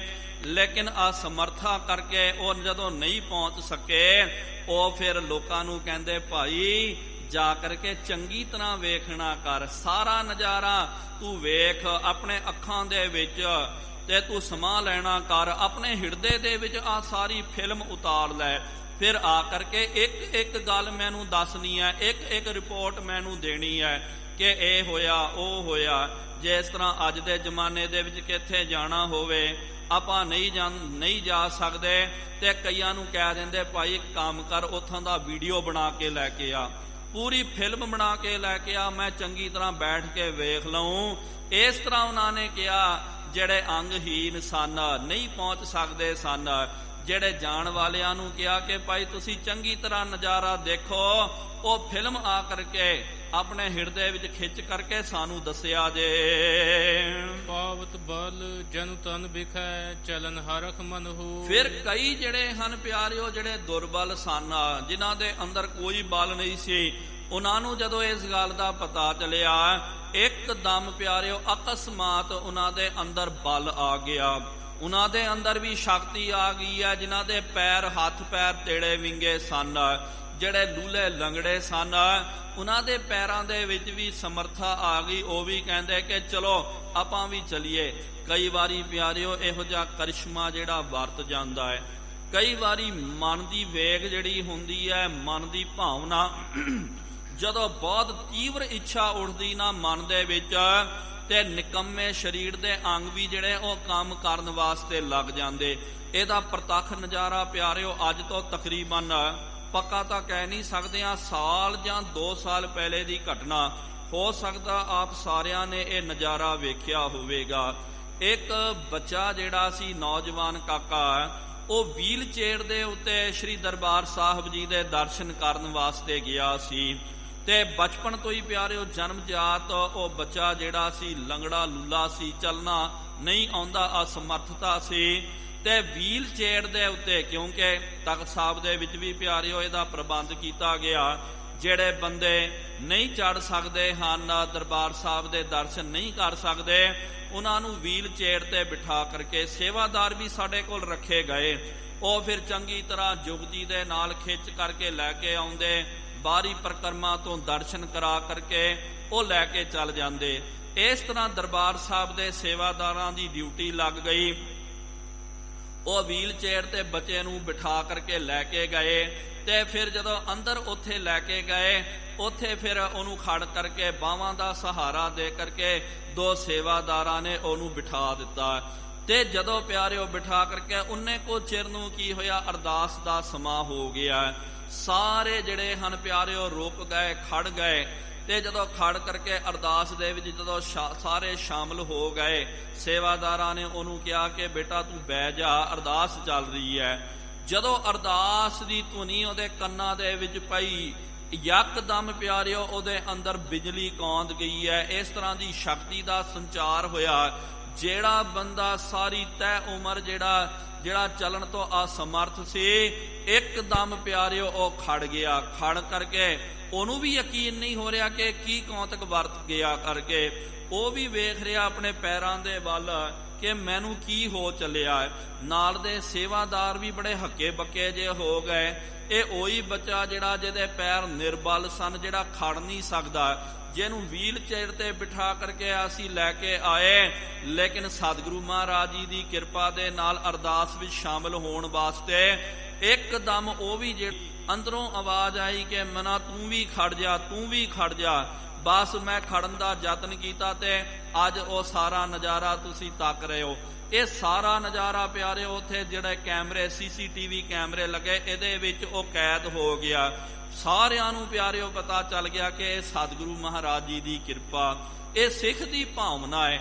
ਇਸ ਤਰ੍ਹਾਂ ਜਿਹੜੇ ਭਾਵਨਾ ਵਾਲੇ ਜਿਹੜੇ ਚੱਲਣ ਫਿਰਨ ਤੋਂ ਅਸਮਰਥ ਸਨ, ਉਹਨਾਂ ਨੂੰ ਵੀ ਇਹਨਾਂ ਗੱਲਾਂ ਦਾ ਪਤਾ ਚੱਲਿਆ। ਉਹ ਵੀ ਖੜ ਗਏ। ਉਹਨਾਂ ਨੇ ਵੀ ਕਿਹਾ ਕਿ ਚਲੋ ਜੀ ਅਸੀਂ ਵੀ ਚੱਲੀਏ। ਚਉ ਪਈ ਬਿਦਤ ਭਈ ਸੁਧ ਜਹ ਤਹ ਸਾਰੇ। ਜਿੱਥੇ ਕਿਥੇ ਸਾਰੀ ਸੁਧ ਜਿਹੜੀ ਹੈ ਪ੍ਰਗਟ ਹੋ ਗਈ। ਲਗੇ ਤਜਨ ਤਨ ਪ੍ਰਥਮ ਉਚਾਰੇ। ਸਾਰਿਆਂ ਨੂੰ ਪਤਾ ਚੱਲ ਗਿਆ ਕਿ ਮਹਾਰਾਜ ਜੀ ਨੇ ਪਹਿਲਾਂ ਹੀ ਦੱਸ ਦਿੱਤਾ ਕਿ ਭਾਈ ਫਲਾਣੇ ਦਿਨ ਫਲਾਣਾ ਦਿਨ ਵਾਰ ਅਸਾਂ ਨੇ ਆਪਣੇ ਤਨ ਦਾ ਤਿਆਗ ਕਰਨਾ। ਜੈ ਜੈ ਸੁਨੀ ਸ਼ਕਤ ਜਹ ਆਵਨ। ਜਿੱਥੇ ਜਿੱਥੇ ਗੱਲ ਪਹੁੰਚ ਗਈ, ਜਿਹਨੂੰ ਜਿਹਨੂੰ ਜਿਹੜੀ ਸ਼ਕਤੀ ਪ੍ਰਾਪਤ ਸੀ, ਧਾਏ ਨਰ ਨਿਜ ਦੁਖ ਨਸਾਵਨ। ਆਪਣੇ ਦੁੱਖਾਂ ਦੀ ਨਿਵਰਤੀ ਕਰਨ ਵਾਸਤੇ ਲੋਕੀ ਭੱਜ ਕਰਕੇ, ਕਈ ਘੋੜੇ ਦੇ ਉੱਤੇ, ਕਈ ਹਾਥੀਆਂ ਦੇ, ਕਈ ਪਾਲਕੀਆਂ ਦੇ, ਜਿਨ੍ਹਾਂ ਨੂੰ ਕੋਈ ਪ੍ਰਬੰਧ ਨਹੀਂ ਹੈ, ਉਹ ਦੌੜ ਪਏ, ਭੱਜ ਪਏ ਮਹਾਰਾਜ ਜੀ ਦੇ ਦਰਸ਼ਨ ਕਰਨ ਵਾਸਤੇ। ਸ੍ਰੀ ਮੁਖ ਸੋ ਅਸ ਆਇਸ ਹੋਈ। ਸਤਿਗੁਰੂ ਮਹਾਰਾਜ ਜੀ ਨੇ ਆਪਣੇ ਸ੍ਰੀ ਮੁਖਾਰ ਬਿੰਦ ਤੋਂ ਇਹ ਆਗਿਆ ਕੀਤੀ। ਦੇਗ ਆਹਾਰ ਅਚੈ ਸਭ ਕੋਈ। ਸਤਿਗੁਰੂ ਮਹਾਰਾਜ ਜੀ ਨੇ ਕਿਹਾ, ਸਿੱਖਾਂ ਨੂੰ ਬਚਨ ਕੀਤਾ ਕਿ ਹੁਣ ਅਣਗਿਣਤ ਗੁਰੂ ਕੇ ਸਿੱਖ ਆਉਣਗੇ, ਸ਼ਰਧਾ ਭਾਵਨਾ ਵਾਲੇ ਆਉਣਗੇ ਤੇ ਲੰਗਰ ਦਾ ਪੂਰਾ ਪ੍ਰਬੰਧ ਕਰਿਆ ਜੇ। ਕੋਈ ਵੀ ਬੰਦਾ ਭੁੱਖਾ ਨਹੀਂ ਰਹਿਣਾ ਚਾਹੀਦਾ। ਨੀਚ ਕੇ ਊਚ ਰਾਏ ਕਹਿ ਰਾਨਾ। ਕੋਈ ਭਾਵੇਂ ਨੀਚ ਆ ਜਾਵੇ, ਕੋਈ ਉੱਚਾ ਬੰਦਾ, ਕੋਈ ਰਾਏ ਆ ਜਾਵੇ, ਕੋਈ ਰੰਕ ਆ ਜਾਵੇ, ਭੋਜਨ ਖਾਏ ਦੇਗ ਤੇ ਨਾਨਾ। ਉਹਨੂੰ ਨਾਨਾ ਪ੍ਰਕਾਰ ਦਾ ਪ੍ਰਸ਼ਾਦਾ ਜਿਹੜਾ ਹੈ ਦੇਗ ਤੋਂ, ਲੰਗਰ ਤੋਂ ਉਹਨਾਂ ਨੂੰ ਪ੍ਰਾਪਤ ਹੋਣਾ ਚਾਹੀਦਾ। ਇਹ ਤਾਂ ਪਿਆਰਿਓ ਗੁਰੂ ਘਰ ਦੀ ਵਿਸ਼ੇਸ਼ਤਾ ਹੈ। ਆਮ ਅਨਮਤੀਆਂ ਦੇ ਕੋਲ ਆਪਾਂ ਤੱਕਦੇ ਹਾਂ, ਜਦੋਂ ਮੇਲੇ ਲੱਗਦੇ, ਉਹ ਮਾਇਆ ਦਾ ਪ੍ਰਬੰਧ, ਮਾਇਆ ਨੂੰ ਸੰਚਿਤ ਕਰਨ ਦਾ ਪ੍ਰਬੰਧ ਕਰ ਲੈਂਦੇ। ਗੋਲਕਾਂ ਲਾ ਲਿਓ, ਉੱਥੇ ਖਜ਼ਾਨਾ ਉੱਥੇ ਰੱਖ ਦਿਓ, ਆਹ ਕਰ ਦਿਓ, ਉਹ ਕਰ ਦਿਓ। ਲੇਕਿਨ ਉਹਨਾਂ ਨੂੰ ਪੁੱਛੋ ਕਿ ਭਾਈ ਇੰਨੀ ਪਬਲਿਕ ਆ ਰਹੀ ਹੈ ਲੰਗਰ ਦਾ, ਕਹਿੰਦੇ ਜੀ ਸਾਨੂੰ ਕੀ ਕਰਨਾ, ਆਪ ਜਿੱਥੇ ਮਰਜ਼ੀ ਛਕਣਗੇ, ਇੰਨੇ ਹੋਟਲ ਖੁੱਲੇ ਹੋਏ ਹਨ, ਜਾਂ ਆਪ ਬਣਾ ਕਰਕੇ ਖਾ ਲੈਣਗੇ। ਸਾਨੂੰ ਤਾਂ ਮਾਇਆ ਦੇ ਨਾਲ ਮਤਲਬ ਹੈ, ਅਸੀਂ ਤਾਂ ਮਾਇਆ ਲੈਣੀ ਹੈ। ਲੇਕਿਨ ਗੁਰੂ ਘਰ ਦੇ ਵਿੱਚ ਪਿਆਰਿਓ ਇਸ ਤਰ੍ਹਾਂ ਦੀ ਗੱਲ ਨਹੀਂ ਹੈ। ਅੱਜ ਵੀ ਆਪ ਜੀ ਵੇਖਦੇ ਹੋ, ਭਾਵੇਂ ਸੰਗਤਾਂ ਦਾ ਇਕੱਠ ਅੱਧੀ ਰਾਤ ਨੂੰ ਕਿਉਂ ਨਾ ਆ ਜਾਵੇ, ਲੰਗਰ ਜੇ ਘੱਟ ਪੈ ਜਾਵੇ, ਮਸਤਾਨਾ ਹੋ ਜਾਵੇ, ਸੇਵਾਦਾਰ ਇਹ ਨਹੀਂ ਕਹਿ ਸਕਦਾ, ਇਹਦੀ ਉਹ ਜ਼ਰੂਰਤ ਹੀ ਨਹੀਂ ਬਣਦੀ ਹੈ ਕਿ ਨਹੀਂ ਜੀ ਲੰਗਰ ਮਸਤਾਨਾ ਹੋ ਗਿਆ, ਬਾਹਰੋਂ ਛਕ ਲਿਓ ਜਾਂ ਸਵੇਰੇ ਛਕ ਲਿਓ। ਨਹੀਂ ਪਿਆਰਿਓ, ਸੇਵਾਦਾਰ ਦੀ ਇਹ ਡਿਊਟੀ ਹੁੰਦੀ ਹੈ ਕਿ ਜੇ ਲੰਗਰ ਮਸਤਾਨਾ ਜੋ ਵੀ ਸਰਦਾ ਬਣਦਾ ਨਾ, ਤੁਰੰਤ ਉਹਦੇ ਵਾਸਤੇ, ਸੰਗਤਾਂ ਦੇ ਵਾਸਤੇ ਬਣਾ ਕਰਕੇ ਛਕਾਇਆ ਜਾਵੇ। ਅੱਜ ਤਾਂ ਪਿਆਰਿਓ ਇਹ ਸਮਾਂ ਜਿਹੜਾ ਲੰਗਰ ਦਾ ਤਾਂ ਬਹੁਤ ਖੁੱਲਾ ਬਣਦਾ, ਲੇਕਿਨ ਉਹ ਸਮਾਂ ਅਸਾਂ ਨੇ ਆਪਣੇ ਬਚਪਨੇ ਦੇ ਵਿੱਚ ਆਪ ਤੱਕਿਆ ਵੇਖਿਆ ਲੰਗਰਾਂ ਦੇ ਵਿੱਚ, ਕਿਉਂਕਿ ਲੰਗਰ ਜਿਹੜਾ ਹੈ ਇੱਕ ਡਿਊਟੀ ਲਾਈ ਜਾਂਦੀ ਸੀ ਸੇਵਾਦਾਰਾਂ ਦੀ। ਜਿਹੜੇ ਲੰਗਰ ਦੇ ਪ੍ਰਬੰਧਕ ਹੁੰਦੇ ਸਨ, ਉਹ ਪਤਾ ਕਰਦੇ ਸਨ ਕਿ ਭਾਈ ਅੱਜ ਕਿੰਨੇ ਕਮਰੇ ਲੱਗੇ ਤਖਤ ਸਾਹਿਬ ਦੇ ਵਿੱਚ। ਇੱਕ ਅਨੁਮਾਨ ਹੋ ਜਾਂਦਾ ਤੇ ਲੋਕਲ ਸੰਗਤ ਜਿਹੜੀ ਆ, ਚਲੋ ਇੰਨੇ ਕੋ ਬੰਦਿਆਂ ਦਾ ਲੰਗਰ ਤਿਆਰ ਕਰਨਾ।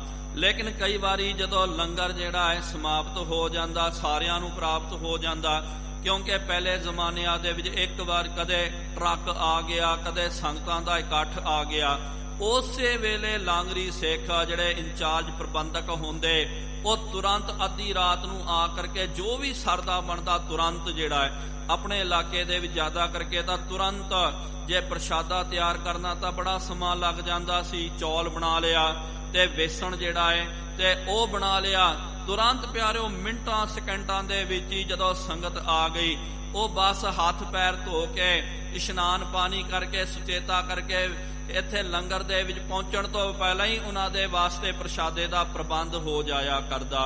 ਸਤਿਗੁਰੂ ਮੈਂ ਬੰਦ ਕਰਨਾ ਹੈ ਆਪਣਾ ਕੋ ਨ ਕਰਹਿ ਪੁਰ ਆਏ। ਇਸ ਤਰ੍ਹਾਂ ਨਾ ਹੋਵੇ ਕਿ ਸੰਗਤ ਆਵੇ, ਲੰਗਰ ਦਾ ਇੱਥੇ ਪ੍ਰਬੰਧ ਨਾ ਹੋਵੇ, ਉਹ ਫਿਰ ਕਿਥੋਂ ਬਾਹਰ ਜਾ ਕਰਕੇ ਛਕ ਲਵੇ ਜਾਂ ਕਿਸੇ ਤਰੀਕੇ ਦੇ ਨਾਲ ਆਪਣਾ ਲੰਗਰ ਬਣਾ ਕਰਕੇ ਖਾਵੇ। ਇਸ ਤਰ੍ਹਾਂ ਦੀ ਗੱਲ ਨਹੀਂ ਹੋਣੀ ਚਾਹੀਦੀ ਹੈ। ਜਿਹੜਾ ਵੀ ਮਨੁੱਖ ਆਵੇ, ਭਾਵੇਂ ਅੱਧੀ ਰਾਤ ਨੂੰ ਆਵੇ, ਭਾਵੇਂ ਅੰਮ੍ਰਿਤ ਵੇਲੇ ਆਵੇ, ਲੰਗਰ ਖੁੱਲਾ ਰਹਿਣਾ ਚਾਹੀਦਾ, ਉਹਨੂੰ ਖੁੱਲੇ ਗੱਫੇ ਪ੍ਰਾਪਤ ਹੋਣੇ ਚਾਹੀਦੇ। ਸੁਨ ਸਿੱਖਨ ਸਭ ਹੂਨ ਸੁਨਾਏ। ਸਿੱਖਾਂ ਨੇ ਇਹ ਸੁਣ ਕਰਕੇ ਸਾਰਿਆਂ ਨੂੰ ਕਹਿ ਦਿੱਤਾ, ਲਾਂਗਰੀਆਂ ਨੂੰ। ਅਸ਼ਟਮ ਦਿਵਸ ਬਤੀਤਿਓ ਸੋ। ਇਸ ਤਰ੍ਹਾਂ 8ਵੀਂ ਵਾਲਾ ਦਿਨ ਜਿਹੜਾ ਹੈ ਪਿਆਰਿਓ ਆ ਬਤੀਤ ਹੋਇਆ। ਸ੍ਰੀ ਗੁਰੂ ਨਿਕਟ ਭੀੜ ਬਹੁ ਹੋਈ। ਸਤਿਗੁਰੂ ਮਹਾਰਾਜ ਜੀ ਦੇ ਕੋਲ ਬਹੁਤ ਜ਼ਿਆਦੀ ਭੀੜ ਜਿਹੜੀ ਹੈ ਦੂਣ ਸਵਾਈ ਵੱਧ ਰਹੀ ਹੈ। ਇੱਕ ਸਹਿਸ ਦੋ ਸਹਿਸ ਕੇ ਟੋਲਾ। ਕਦੇ ਟੋਲੇ ਜਿਹੜੇ ਹਨ ਸੰਗਤਾਂ ਦਾ ਜਥਾ ਹਜੂਮ ਜਿਹੜਾ ਹੈ, ਕਦੇ 1000 ਸੰਗਤ ਦਾ ਇਕੱਠ ਆ ਗਿਆ।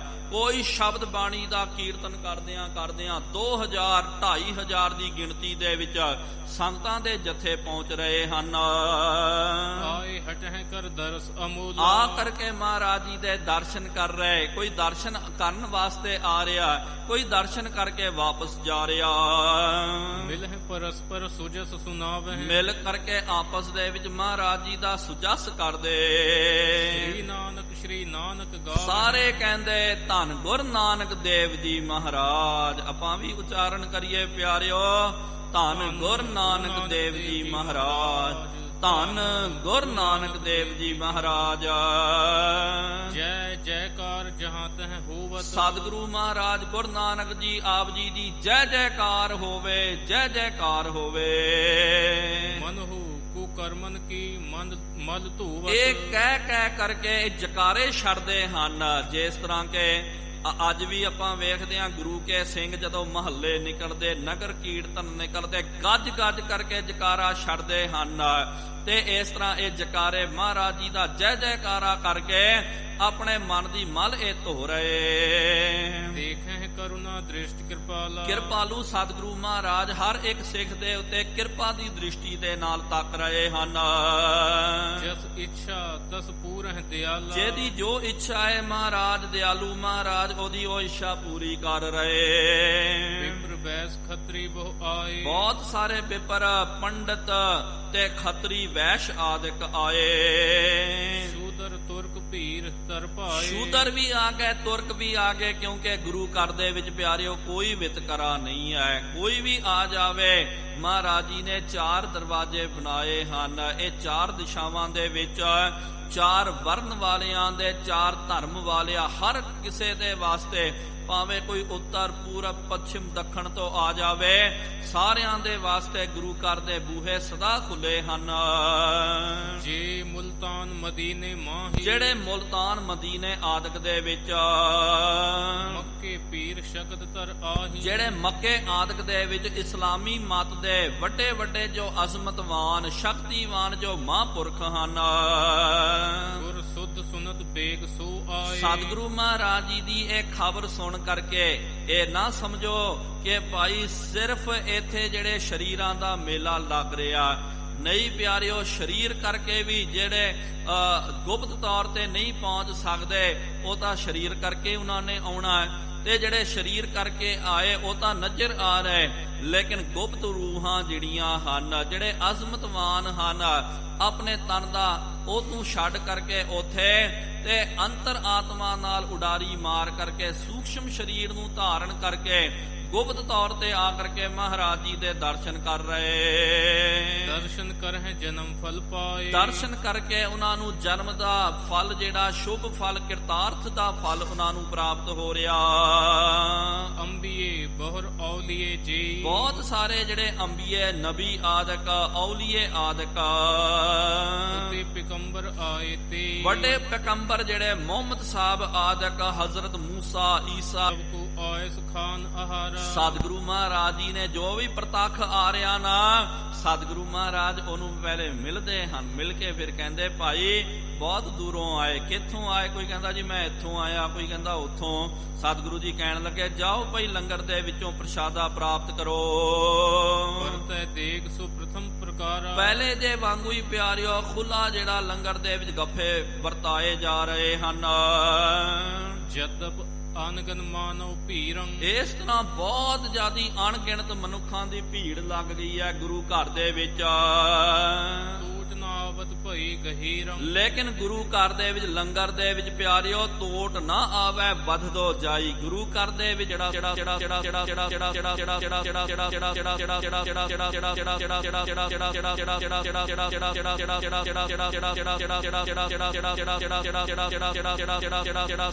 ਜਿਹੜੇ ਕਹਿਣ ਵਾਲੇ ਬੜਾ ਕਿਹਾ ਕਿ ਨਹੀਂ ਜੀ ਇੰਨਾ ਇਹ ਨਹੀਂ ਕਰਨਾ ਉਹ ਨਹੀਂ ਕਰਨਾ। ਲੇਕਿਨ ਪਿਆਰਿਓ ਇਹ ਗੁਰੂ ਘਰ ਜਿਹੜਾ ਹੈ ਤੇ ਤੋਟ ਨਾ ਆਵੇ ਵੱਧਦੋ ਜਾਈ। ਕਦੇ ਤੋਟਾ ਨਹੀਂ ਹੋਣਾ, ਇੱਥੇ ਤਾਂ ਵਾਧਾ ਹੀ ਹੋਵੇਗਾ।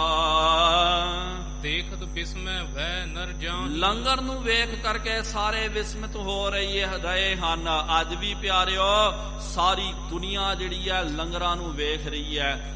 ਅੱਜ ਦੁਨੀਆ ਦਾ ਕੋਨੇ-ਕੋਨੇ ਦਾ ਹਿੱਸਾ ਜਿਹੜਾ ਹੈ ਉਹ ਗੁਰੂ ਕੇ ਲੰਗਰਾਂ ਨੂੰ ਉਹ ਤੱਕ ਰਿਹਾ। ਤਾਂ ਹੀ ਤਾਂ ਉਹਨਾਂ ਨੂੰ ਕਹਿਣਾ ਪਿਆ ਕਿ ਭਾਈ ਅਸੀਂ ਕਹਿੰਦੇ ਆ ਹਰ ਸ਼ਹਿਰ ਦੇ ਵਿੱਚ ਹਰ ਇਲਾਕੇ ਦੇ ਵਿੱਚ ਗੁਰੂ ਘਰ ਹੋਣਾ ਚਾਹੀਦਾ, ਜਿੱਥੇ ਨਾਲ ਲੰਗਰ ਦਾ ਵੀ ਪ੍ਰਬੰਧ ਹੋਵੇ।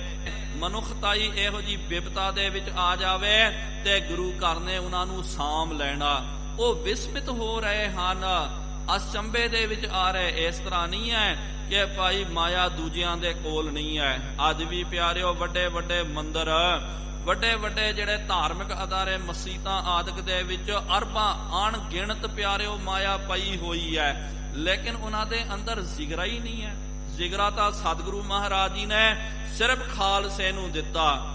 ਖਾਵੇ ਖਰਚੈ ਰਲ ਮਿਲ ਭਾਈ, ਇਹ ਖਾਲਸੇ ਦੇ ਹਿੱਸੇ ਵਿੱਚ ਆਇਆ। ਉਹ ਤਾਂ ਪਿਆਰਿਓ ਜਿਹੜੇ ਸੂਮੇ ਤਨ ਰਾਖਣ ਕੋ ਦੀਆ ਉਹ ਲੈ ਕਰਕੇ ਉਹ ਛੁਪਾ ਕਰਕੇ ਰੱਖਦੇ।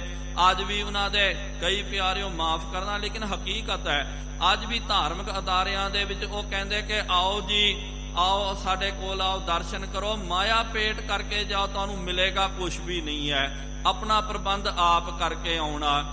ਬਸ ਅੱਜ ਵੀ ਪਿਆਰਿਓ ਇਹ ਤਾਂ ਜਿਹੜਾ ਸੇਵਾ ਕਰਨ ਦਾ, ਇਹ ਤਾਂ ਦਾਨ ਕਰਨ ਦਾ, ਖੁੱਲ੍ਹ ਦਿਲੀ ਦੇ ਨਾਲ ਮਾਇਆ ਨੂੰ ਲੁਟਾਉਣ ਦਾ ਇਹ ਸਮਾਂ ਸੀ। ਲੇਕਿਨ ਉਹਨਾਂ ਨੇ ਸੰਕੋਚ ਕਰਕੇ ਰਹਿ ਗਏ। ਲੇਕਿਨ ਜਦੋਂ ਇਹ ਮਹਾਮਾਰੀ ਆਈ ਤੇ ਅਕਾਲ ਤਖਤ ਸਾਹਿਬ ਵੱਲੋਂ ਇਹ ਫਰਮਾਨ ਜਾਰੀ ਹੋ ਗਿਆ ਕਿ ਭਾਈ ਹੁਣ ਸਾਰੀ ਮਨੁੱਖਤਾ ਜਿਹੜੀ ਹੈ ਬਿਪਤਾ ਦੇ ਵਿੱਚ ਫਸੀ ਹੋਈ ਹੈ। ਬਿਪਤਾ ਦੇ ਵਿੱਚ ਖੁੱਲ੍ਹ ਦਿਲੀ ਦੇ ਨਾਲ ਗੁਰੂ ਕੀ ਗੋਲਕ ਗਰੀਬ ਕਾ ਮੂੰਹ ਜਾਣ ਕਰਕੇ ਖੁੱਲ੍ਹ ਦਿਲੀ ਦੇ ਨਾਲ ਲੋਕ ਭਲਾਈ ਵਾਸਤੇ, ਗਰੀਬਾਂ ਦੇ ਵਾਸਤੇ, ਲੋੜਵੰਦ ਵਾਸਤੇ ਇਹ ਗੁਰੂ ਕੀ ਗੋਲਕ ਦੀ ਮਾਇਆ ਜਿਹੜੀ ਹੈ ਉਹਦਾ ਸਦ ਉਪਯੋਗ ਕੀਤਾ ਜਾਵੇ।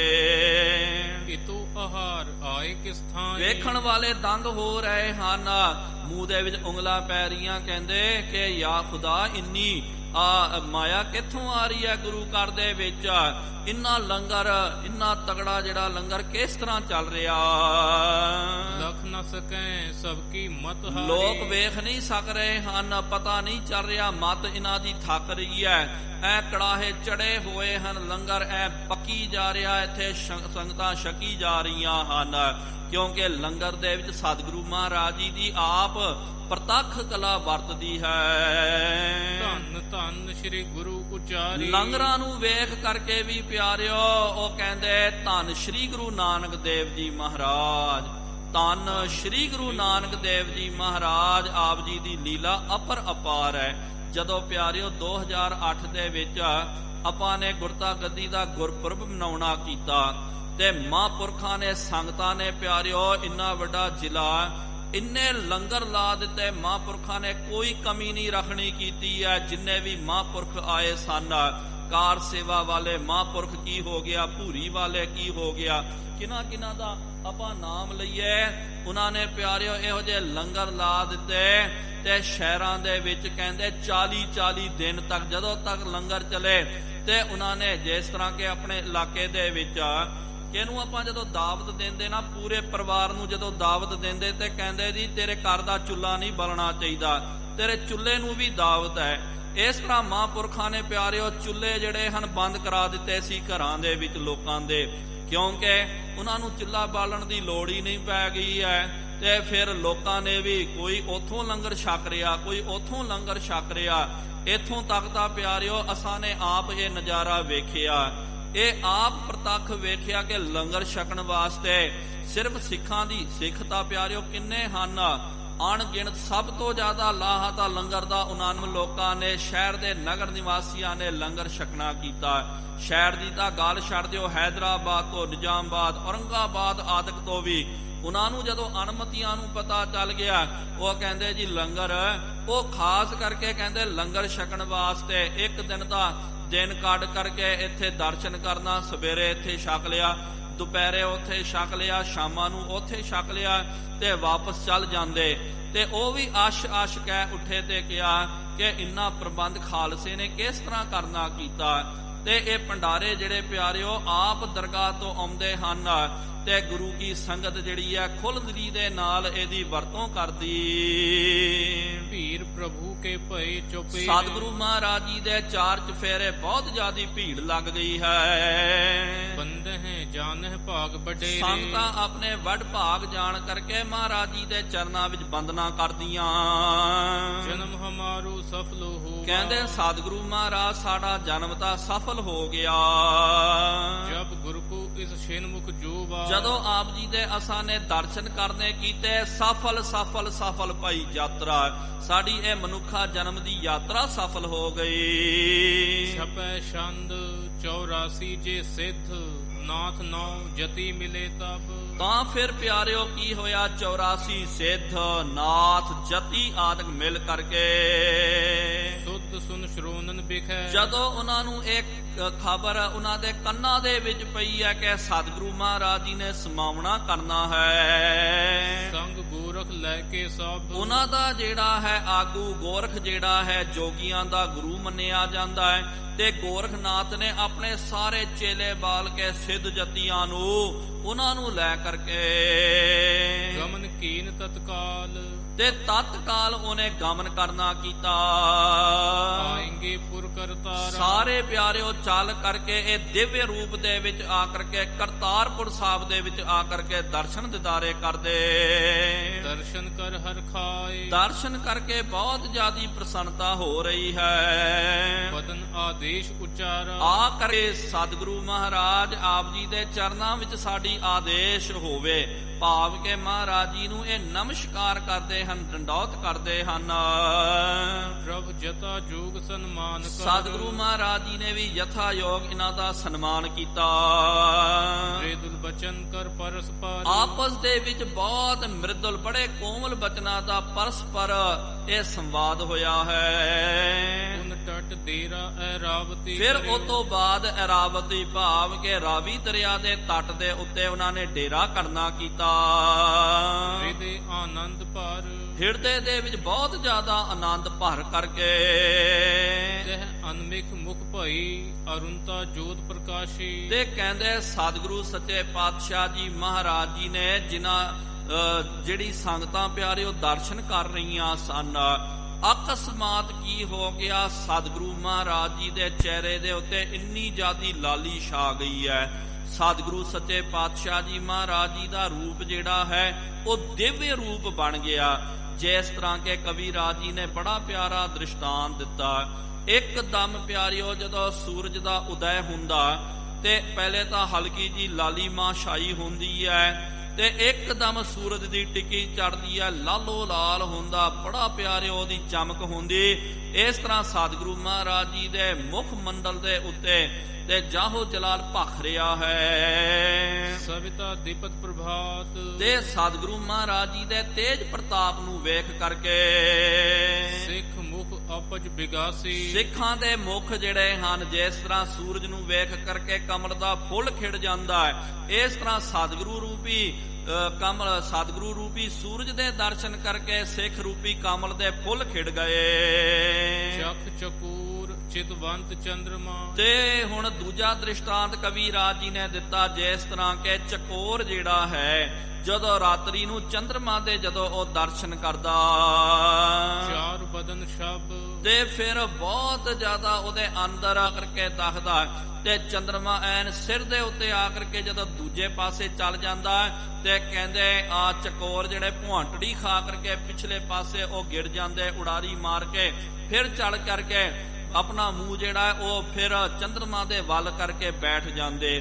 ਇਸ ਤਰ੍ਹਾਂ ਤਾਰੀ ਲਾ ਕਰਕੇ ਚਕੋਰ ਵੱਤ ਗੁਰੂ ਕੇ ਸਿੱਖ ਮਹਾਰਾਜ ਜੀ ਦੇ ਦਰਸ਼ਨ ਕਰ ਰਹੇ। ਦਰਸ਼ਨ ਕਰ ਸੁਖ ਪਾਈ। ਸਤਿਗੁਰੂ ਮਹਾਰਾਜ ਜੀ ਦੇ ਦਰਸ਼ਨ ਦਿਦਾਰੇ ਕਰਕੇ ਸੁੱਖਾਂ ਦੀ ਪ੍ਰਾਪਤੀ ਕਰ ਰਹੇ ਹਨ। ਰਹੇ ਬਿਸਮਾਏ ਹਿਰਦੇ ਸਭ। ਸਾਰੇ ਇੱਕਦਮ ਵਿਸਮਿਤ ਹੋ ਰਹੇ ਕਿ ਇਹ ਕੀ ਅਚੰਭਾ ਹੋ ਰਿਹਾ। ਅੱਜ ਤਾਂ ਸਤਿਗੁਰੂ ਮਹਾਰਾਜ ਜੀ ਦਾ ਜਾਹੋ ਜਲਾਲਤਾ ਦੂਣ ਸਵਾਇਆ ਵੱਧ ਗਿਆ, ਇੱਕਦਮ ਲਾਲੀ ਭਖ ਰਹੀ ਹੈ। ਇਸ ਬਿਦ ਪ੍ਰਤਾਪ ਅਦਭੁਤ ਪਇਓ। ਸਾਰੇ ਕਹਿੰਦੇ ਇਹੋ ਜਿਹਾ ਪ੍ਰਤਾਪ ਤਾਂ ਇਸ ਤੋਂ ਪਹਿਲੇ ਕਦੇ ਵੀ ਨਹੀਂ ਤੱਕਣਾ ਕੀਤਾ, ਇਹ ਤਾਂ ਅਦਭੁਤ ਪ੍ਰਤਾਪ ਹੋ ਰਿਹਾ ਹੈ। ਕਹੇ ਨ ਜਾਏ ਕਵੀ ਅਲਪ ਮਤ। ਕਵੀ ਰਾਜ ਜੀ ਨੇ ਵੀ ਕਹਿ ਦਿੱਤਾ ਕਿ ਭਾਈ ਉਹ ਘੜੀ ਜਿਹੜੀ ਹੈ ਉਹ ਅਵਸਥਾ ਦੇ ਬਾਬਤ ਮੈਂ ਵੀ ਨਹੀਂ ਕਹਿ ਸਕਦਾ, ਕਿਉਂਕਿ ਮੇਰੀ ਮਤ ਥੋੜੀ ਰਾਮ, ਮੇਰੀ ਮਤ ਤਾਂ ਥੋੜੀ ਹੈ। ਉਹ ਮਾਲਕ ਜਿਹੜਾ ਉਹ ਤਾਂ ਸਮਰੱਥ ਹੈ, ਉਹ ਤਾਂ ਬਹੁਤ ਵੱਡਾ ਹੈ। ਮੈਂ ਤਾਂ ਇੱਕ ਸੰਖੇਪ ਮਾਤਰ ਟੂਕ ਮਾਤਰ ਦੱਸਣਾ ਕੀਤਾ,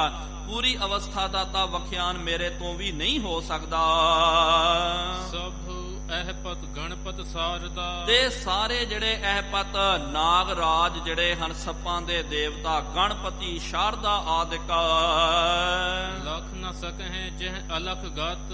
ਤੇ ਜਿਨ੍ਹਾਂ ਦੀ ਅਲਖ ਗਤ ਹੈ, ਇਹੋ ਜਿਹੇ ਜਿਹੜੇ ਹਨ ਵੱਡੇ ਵੱਡੇ ਦੇਵੀ ਦੇਵਤੇ ਵੀ ਸਤਿਗੁਰੂ ਮਹਾਰਾਜ ਜੀ ਦੀ ਗਤ ਨੂੰ ਨਹੀਂ ਜਾਣ ਸਕਦੇ ਹਨ। ਹਰ ਕੀ ਗਤ ਨਹਿ ਕੋ ਜਾਣੈ, ਜੋਗੀ ਜਤੀ ਤਪੀ ਪਚ ਹਾਰੇ, ਅਰ ਬਹੁ ਲੋਕ ਸਿਆਣੇ। ਸਿਆਣੇ ਸਿਆਣੇ ਲੋਕ ਜੋਗੀ ਜਤੀ ਤਪੀ ਜਿਹੜੇ ਹਨ ਉਹ ਵੀ ਪਚ ਕਰਕੇ ਹਾਰ ਜਾਂਦੇ, ਲੇਕਿਨ ਪਰਮਾਤਮਾ ਦੀ ਸਤਿਗੁਰੂ ਮਹਾਰਾਜ ਜੀ ਦੀ ਗਤ ਜਿਹੜੀ ਹੈ ਲਖੀ ਨਹੀਂ ਜਾਂਦੀ ਹੈ। ਕਵੀ ਰਾਜ ਜੀ ਕਹਿੰਦੇ ਕਿ ਭਾਈ ਉਹ ਜਦੋਂ ਥੱਕ ਜਾਂਦੇ ਤੇ ਮੈਂ ਵਿਚਾਰਾ ਕੀ ਕਰ ਸਕਦਾ, ਮੈਂ ਕਿੱਥੋਂ ਤੱਕ ਬਿਆਨ ਕਰ ਸਕਦਾ। ਜਿੰਨੀ ਮਹਾਰਾਜ ਜੀ ਨੇ ਸਮਰੱਥਾ ਦੱਸਣੀ ਕੀਤੀ ਹੈ, ਮੈਨੂੰ ਬਖਸ਼ਣੀ ਕੀਤੀ ਹੈ, ਉਹ ਸਮਰੱਥਾ ਮੁਤਾਬਕ ਮੈਨੇ ਮਹਾਰਾਜ ਜੀ ਦਾ ਉਹ ਅਵਸਥਾ ਦਾ ਵਰਣਨ ਕਰਨਾ ਕੀਤਾ, ਲੇਕਿਨ ਉਹ ਅਵਸਥਾ ਦਾ ਮੁਕੰਮਲ ਵਰਣਨ ਮੇਰੇ ਤੋਂ ਨਹੀਂ ਹੋ ਸਕਦਾ। ਇਨੀਆਂ ਕੋ ਬੇਨਤੀਆਂ ਪ੍ਰਵਾਨ ਕਰਿਓ, ਵਿਚਾਰ ਕਰਦੇ ਹਾਂ। ਬੇਅੰਤ ਗਲਤੀਆਂ ਹੋ ਗਈਆਂ ਜੀ, ਉਹ ਮਾਫੀ ਬਖਸ਼ਣੀ ਅੱਗੇ ਤੋਂ ਸਮਤ। ਆਓ ਸਾਰੇ ਗੱਜ ਵੱਜ ਕਰਕੇ ਫਤਿਹ ਬੁਲਾਈਏ। ਵਾਹਿਗੁਰੂ ਜੀ ਕਾ ਖਾਲਸਾ, ਵਾਹਿਗੁਰੂ ਜੀ ਕੀ ਫਤਿਹ। ਹੈ ਅਚੁੱਤ ਹੈ ਪਾਰ ਬ੍ਰਹਮ, ਅਬਨਾਸੀ ਅਘਨਾਸ। ਹੈ ਪੂਰਨ ਹੈ ਸਰਬ ਮੈਂ ਦੁਖ ਭੰਜਨ ਗੁਣਤਾਸ। ਹੈ ਸੰਗੀ ਹੈ ਨਿਰੰਕਾਰ, ਹੈ ਨਿਰਗੁਣ ਸਭ ਟੇਕ। ਹੈ ਗੋਬਿੰਦ ਹੈ ਗੁਣ ਨਿਧਾਨ, ਜਾਂ ਕੈ ਸਦਾ ਵਿਵੇਕ। ਹੈ ਅਪਰੰਪਰ ਹਰ ਹਰੇ, ਹੈ ਪੀ ਹੋਵਨ ਹਾਰ। हे संतां कै सदा संग निधारा आधार। हे ठाकुर हूँ दासरो मैं निर्गुण गुण नहीं कोय। नानक दीजै नाम दान राखों हिया परोए। आए प्रभ शरणागति कृपा निध दयाल। एक अखर हर मन बसत नानक होत निहाल। वाहिगुरु नाम जहाज है सो उतरै पार। जो शरधा कर सेवंदे गुर पार उतारण हार। कथा निता प्रत होत है सुनहो सो सिंह सुजाना। नानक गुरु गोबिंद सिंह जी सदा करै कल्याण। नानक गुरु गोबिंद सिंह जी सदा करै कल्याण। एक ओंकार सतनाम करता पुरख निरभਉ निर्वैर अकाल मूरत अजूनी सैभं। गुर प्रसाद जप आद सच जुगाद सच है भी सच। नानक होसी भी सच। एक ओंकार सतनाम करता आद सच जुगाद सच है भी सच। नानक होसी भी सच। एक ओंकार सतनाम करता पुरख निरभਉ निर्वैर अकाल मूरत अजूनी सैभं। गुर प्रसाद जप ਆਦ ਸੱਚ ਜੁਗਾਦ ਸੱਚ ਹੈ ਭੀ ਸੱਚ, ਨਾਨਕ ਹੋਸੀ ਭੀ ਸੱਚ। ਇਕ ਓੰਕਾਰ ਸਤਨਾਮ ਕਰਤਾ ਪੁਰਖ, ਨਿਰਭਉ ਨਿਰਵੈਰ ਅਕਾਲ ਮੂਰਤ, ਅਜੂਨੀ ਸੈਭੰ ਗੁਰ ਪ੍ਰਸਾਦ ਜਪ। ਆਦ ਸੱਚ ਜੁਗਾਦ ਸੱਚ ਹੈ ਭੀ ਸੱਚ, ਨਾਨਕ ਹੋਸੀ ਭੀ ਸੱਚ। ਇਕ ਓੰਕਾਰ ਸਤਨਾਮ ਕਰਤਾ ਪੁਰਖ, ਨਿਰਭਉ ਨਿਰਵੈਰ ਅਕਾਲ ਮੂਰਤ, ਅਜੂਨੀ ਸੈਭੰ ਗੁਰ ਪ੍ਰਸਾਦ ਜਪ। ਆਦ ਸੱਚ ਜੁਗਾਦ ਸੱਚ ਹੈ ਭੀ ਸੱਚ, ਨਾਨਕ ਹੋਸੀ ਭੀ ਸੱਚ। ਵਾਹੋ ਵਾਹੋ ਗੋਬਿੰਦ ਸਿੰਘ ਜੀ, ਵਾਹੋ ਵਾਹੋ ਗੋਬਿੰਦ ਸਿੰਘ ਜੀ। ਕਲਗੀਆਂ ਵਾਲੇ ਗੋਬਿੰਦ ਸਿੰਘ ਜੀ, ਕਲਗੀਆਂ ਵਾਲੇ ਗੋਬਿੰਦ ਸਿੰਘ ਜੀ। ਬਾਜਾਂ ਵਾਲੇ ਗੋਬਿੰਦ ਸਿੰਘ ਜੀ, ਬਾਜਾਂ ਵਾਲੇ ਗੋਬਿੰਦ ਸਿੰਘ ਜੀ। ਫੌਜਾਂ ਵਾਲੇ ਗੋਬਿੰਦ ਸਿੰਘ ਜੀ, ਫੌਜਾਂ ਵਾਲੇ ਗੋਬਿੰਦ ਸਿੰਘ ਜੀ। ਜੋਜੀ ਪਿਆਰੇ ਗੋਬਿੰਦ ਸਿੰਘ ਜੀ, ਜੋਜੀ ਪਿਆਰੇ ਗੋਬਿੰਦ ਸਿੰਘ ਜੀ। ਵਾਹੋ ਵਾਹੋ ਗੋਬਿੰਦ ਸਿੰਘ ਜੀ, ਵਾਹੋ ਵਾਹੋ ਗੋਬਿੰਦ ਸਿੰਘ ਜੀ। ਵਾਹੋ ਵਾਹੋ ਗੋਬਿੰਦ ਸਿੰਘ ਜੀ। ਵਾਹੋ ਵਾਹੋ ਗੋਬਿੰਦ ਸਿੰਘ ਜੀ। ਧੰਨ ਧੰਨ ਸਾਹਿਬ ਸ੍ਰੀ ਗੁਰੂ ਨਾਨਕ ਦੇਵ ਜੀ ਮਹਾਰਾਜ, ਧੰਨ ਧੰਨ ਸਾਹਿਬ ਸ੍ਰੀ ਗੁਰੂ ਗੋਬਿੰਦ ਸਿੰਘ ਸਾਹਿਬ ਜੀਓ ਮਹਾਰਾਜ, ਧੰਨ ਧੰਨ ਸਾਹਿਬ ਸ੍ਰੀ ਗੁਰੂ ਗ੍ਰੰਥ ਸਾਹਿਬ ਜੀਓ ਮਹਾਰਾਜ। ਆਪ ਜੀ ਦੇ ਪਾਵਨ ਪਵਿੱਤਰ ਅਸਥਾਨ ਤਖਤ ਸੱਚਖੰਡ ਸ੍ਰੀ ਹਜ਼ੂਰ ਸ੍ਰੀ ਅਬਚਲ ਨਗਰ ਸਾਹਿਬ ਜੀ ਵਿਖੇ ਸ਼ਾਮਾਂ ਦੇ ਦੀਵਾਨ ਸਜਾਏ ਗਏ ਹਨ। ਸਜੇ ਹੋਏ ਪਾਵਨ ਦੀਵਾਨਾਂ ਦੇ ਵਿੱਚ ਗੁਰ ਇਤਿਹਾਸ ਦੀਆਂ ਕਥਾ ਵਿਚਾਰਾਂ ਹੋਈਆਂ। ਕਥਾ ਵਿਚਾਰਾਂ ਕਰਦਿਆਂ ਬੇਅੰਤ ਗਲਤੀਆਂ ਹੋ ਗਈਆਂ ਜੀ, ਉਹ ਮਾਫੀ ਬਖਸ਼ਣੀ ਅੱਗੇ ਤੋਂ ਸਮਤ।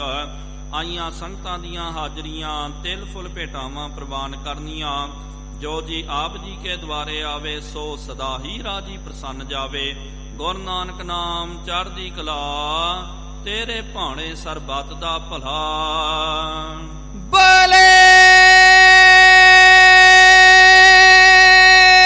ਸੋਨ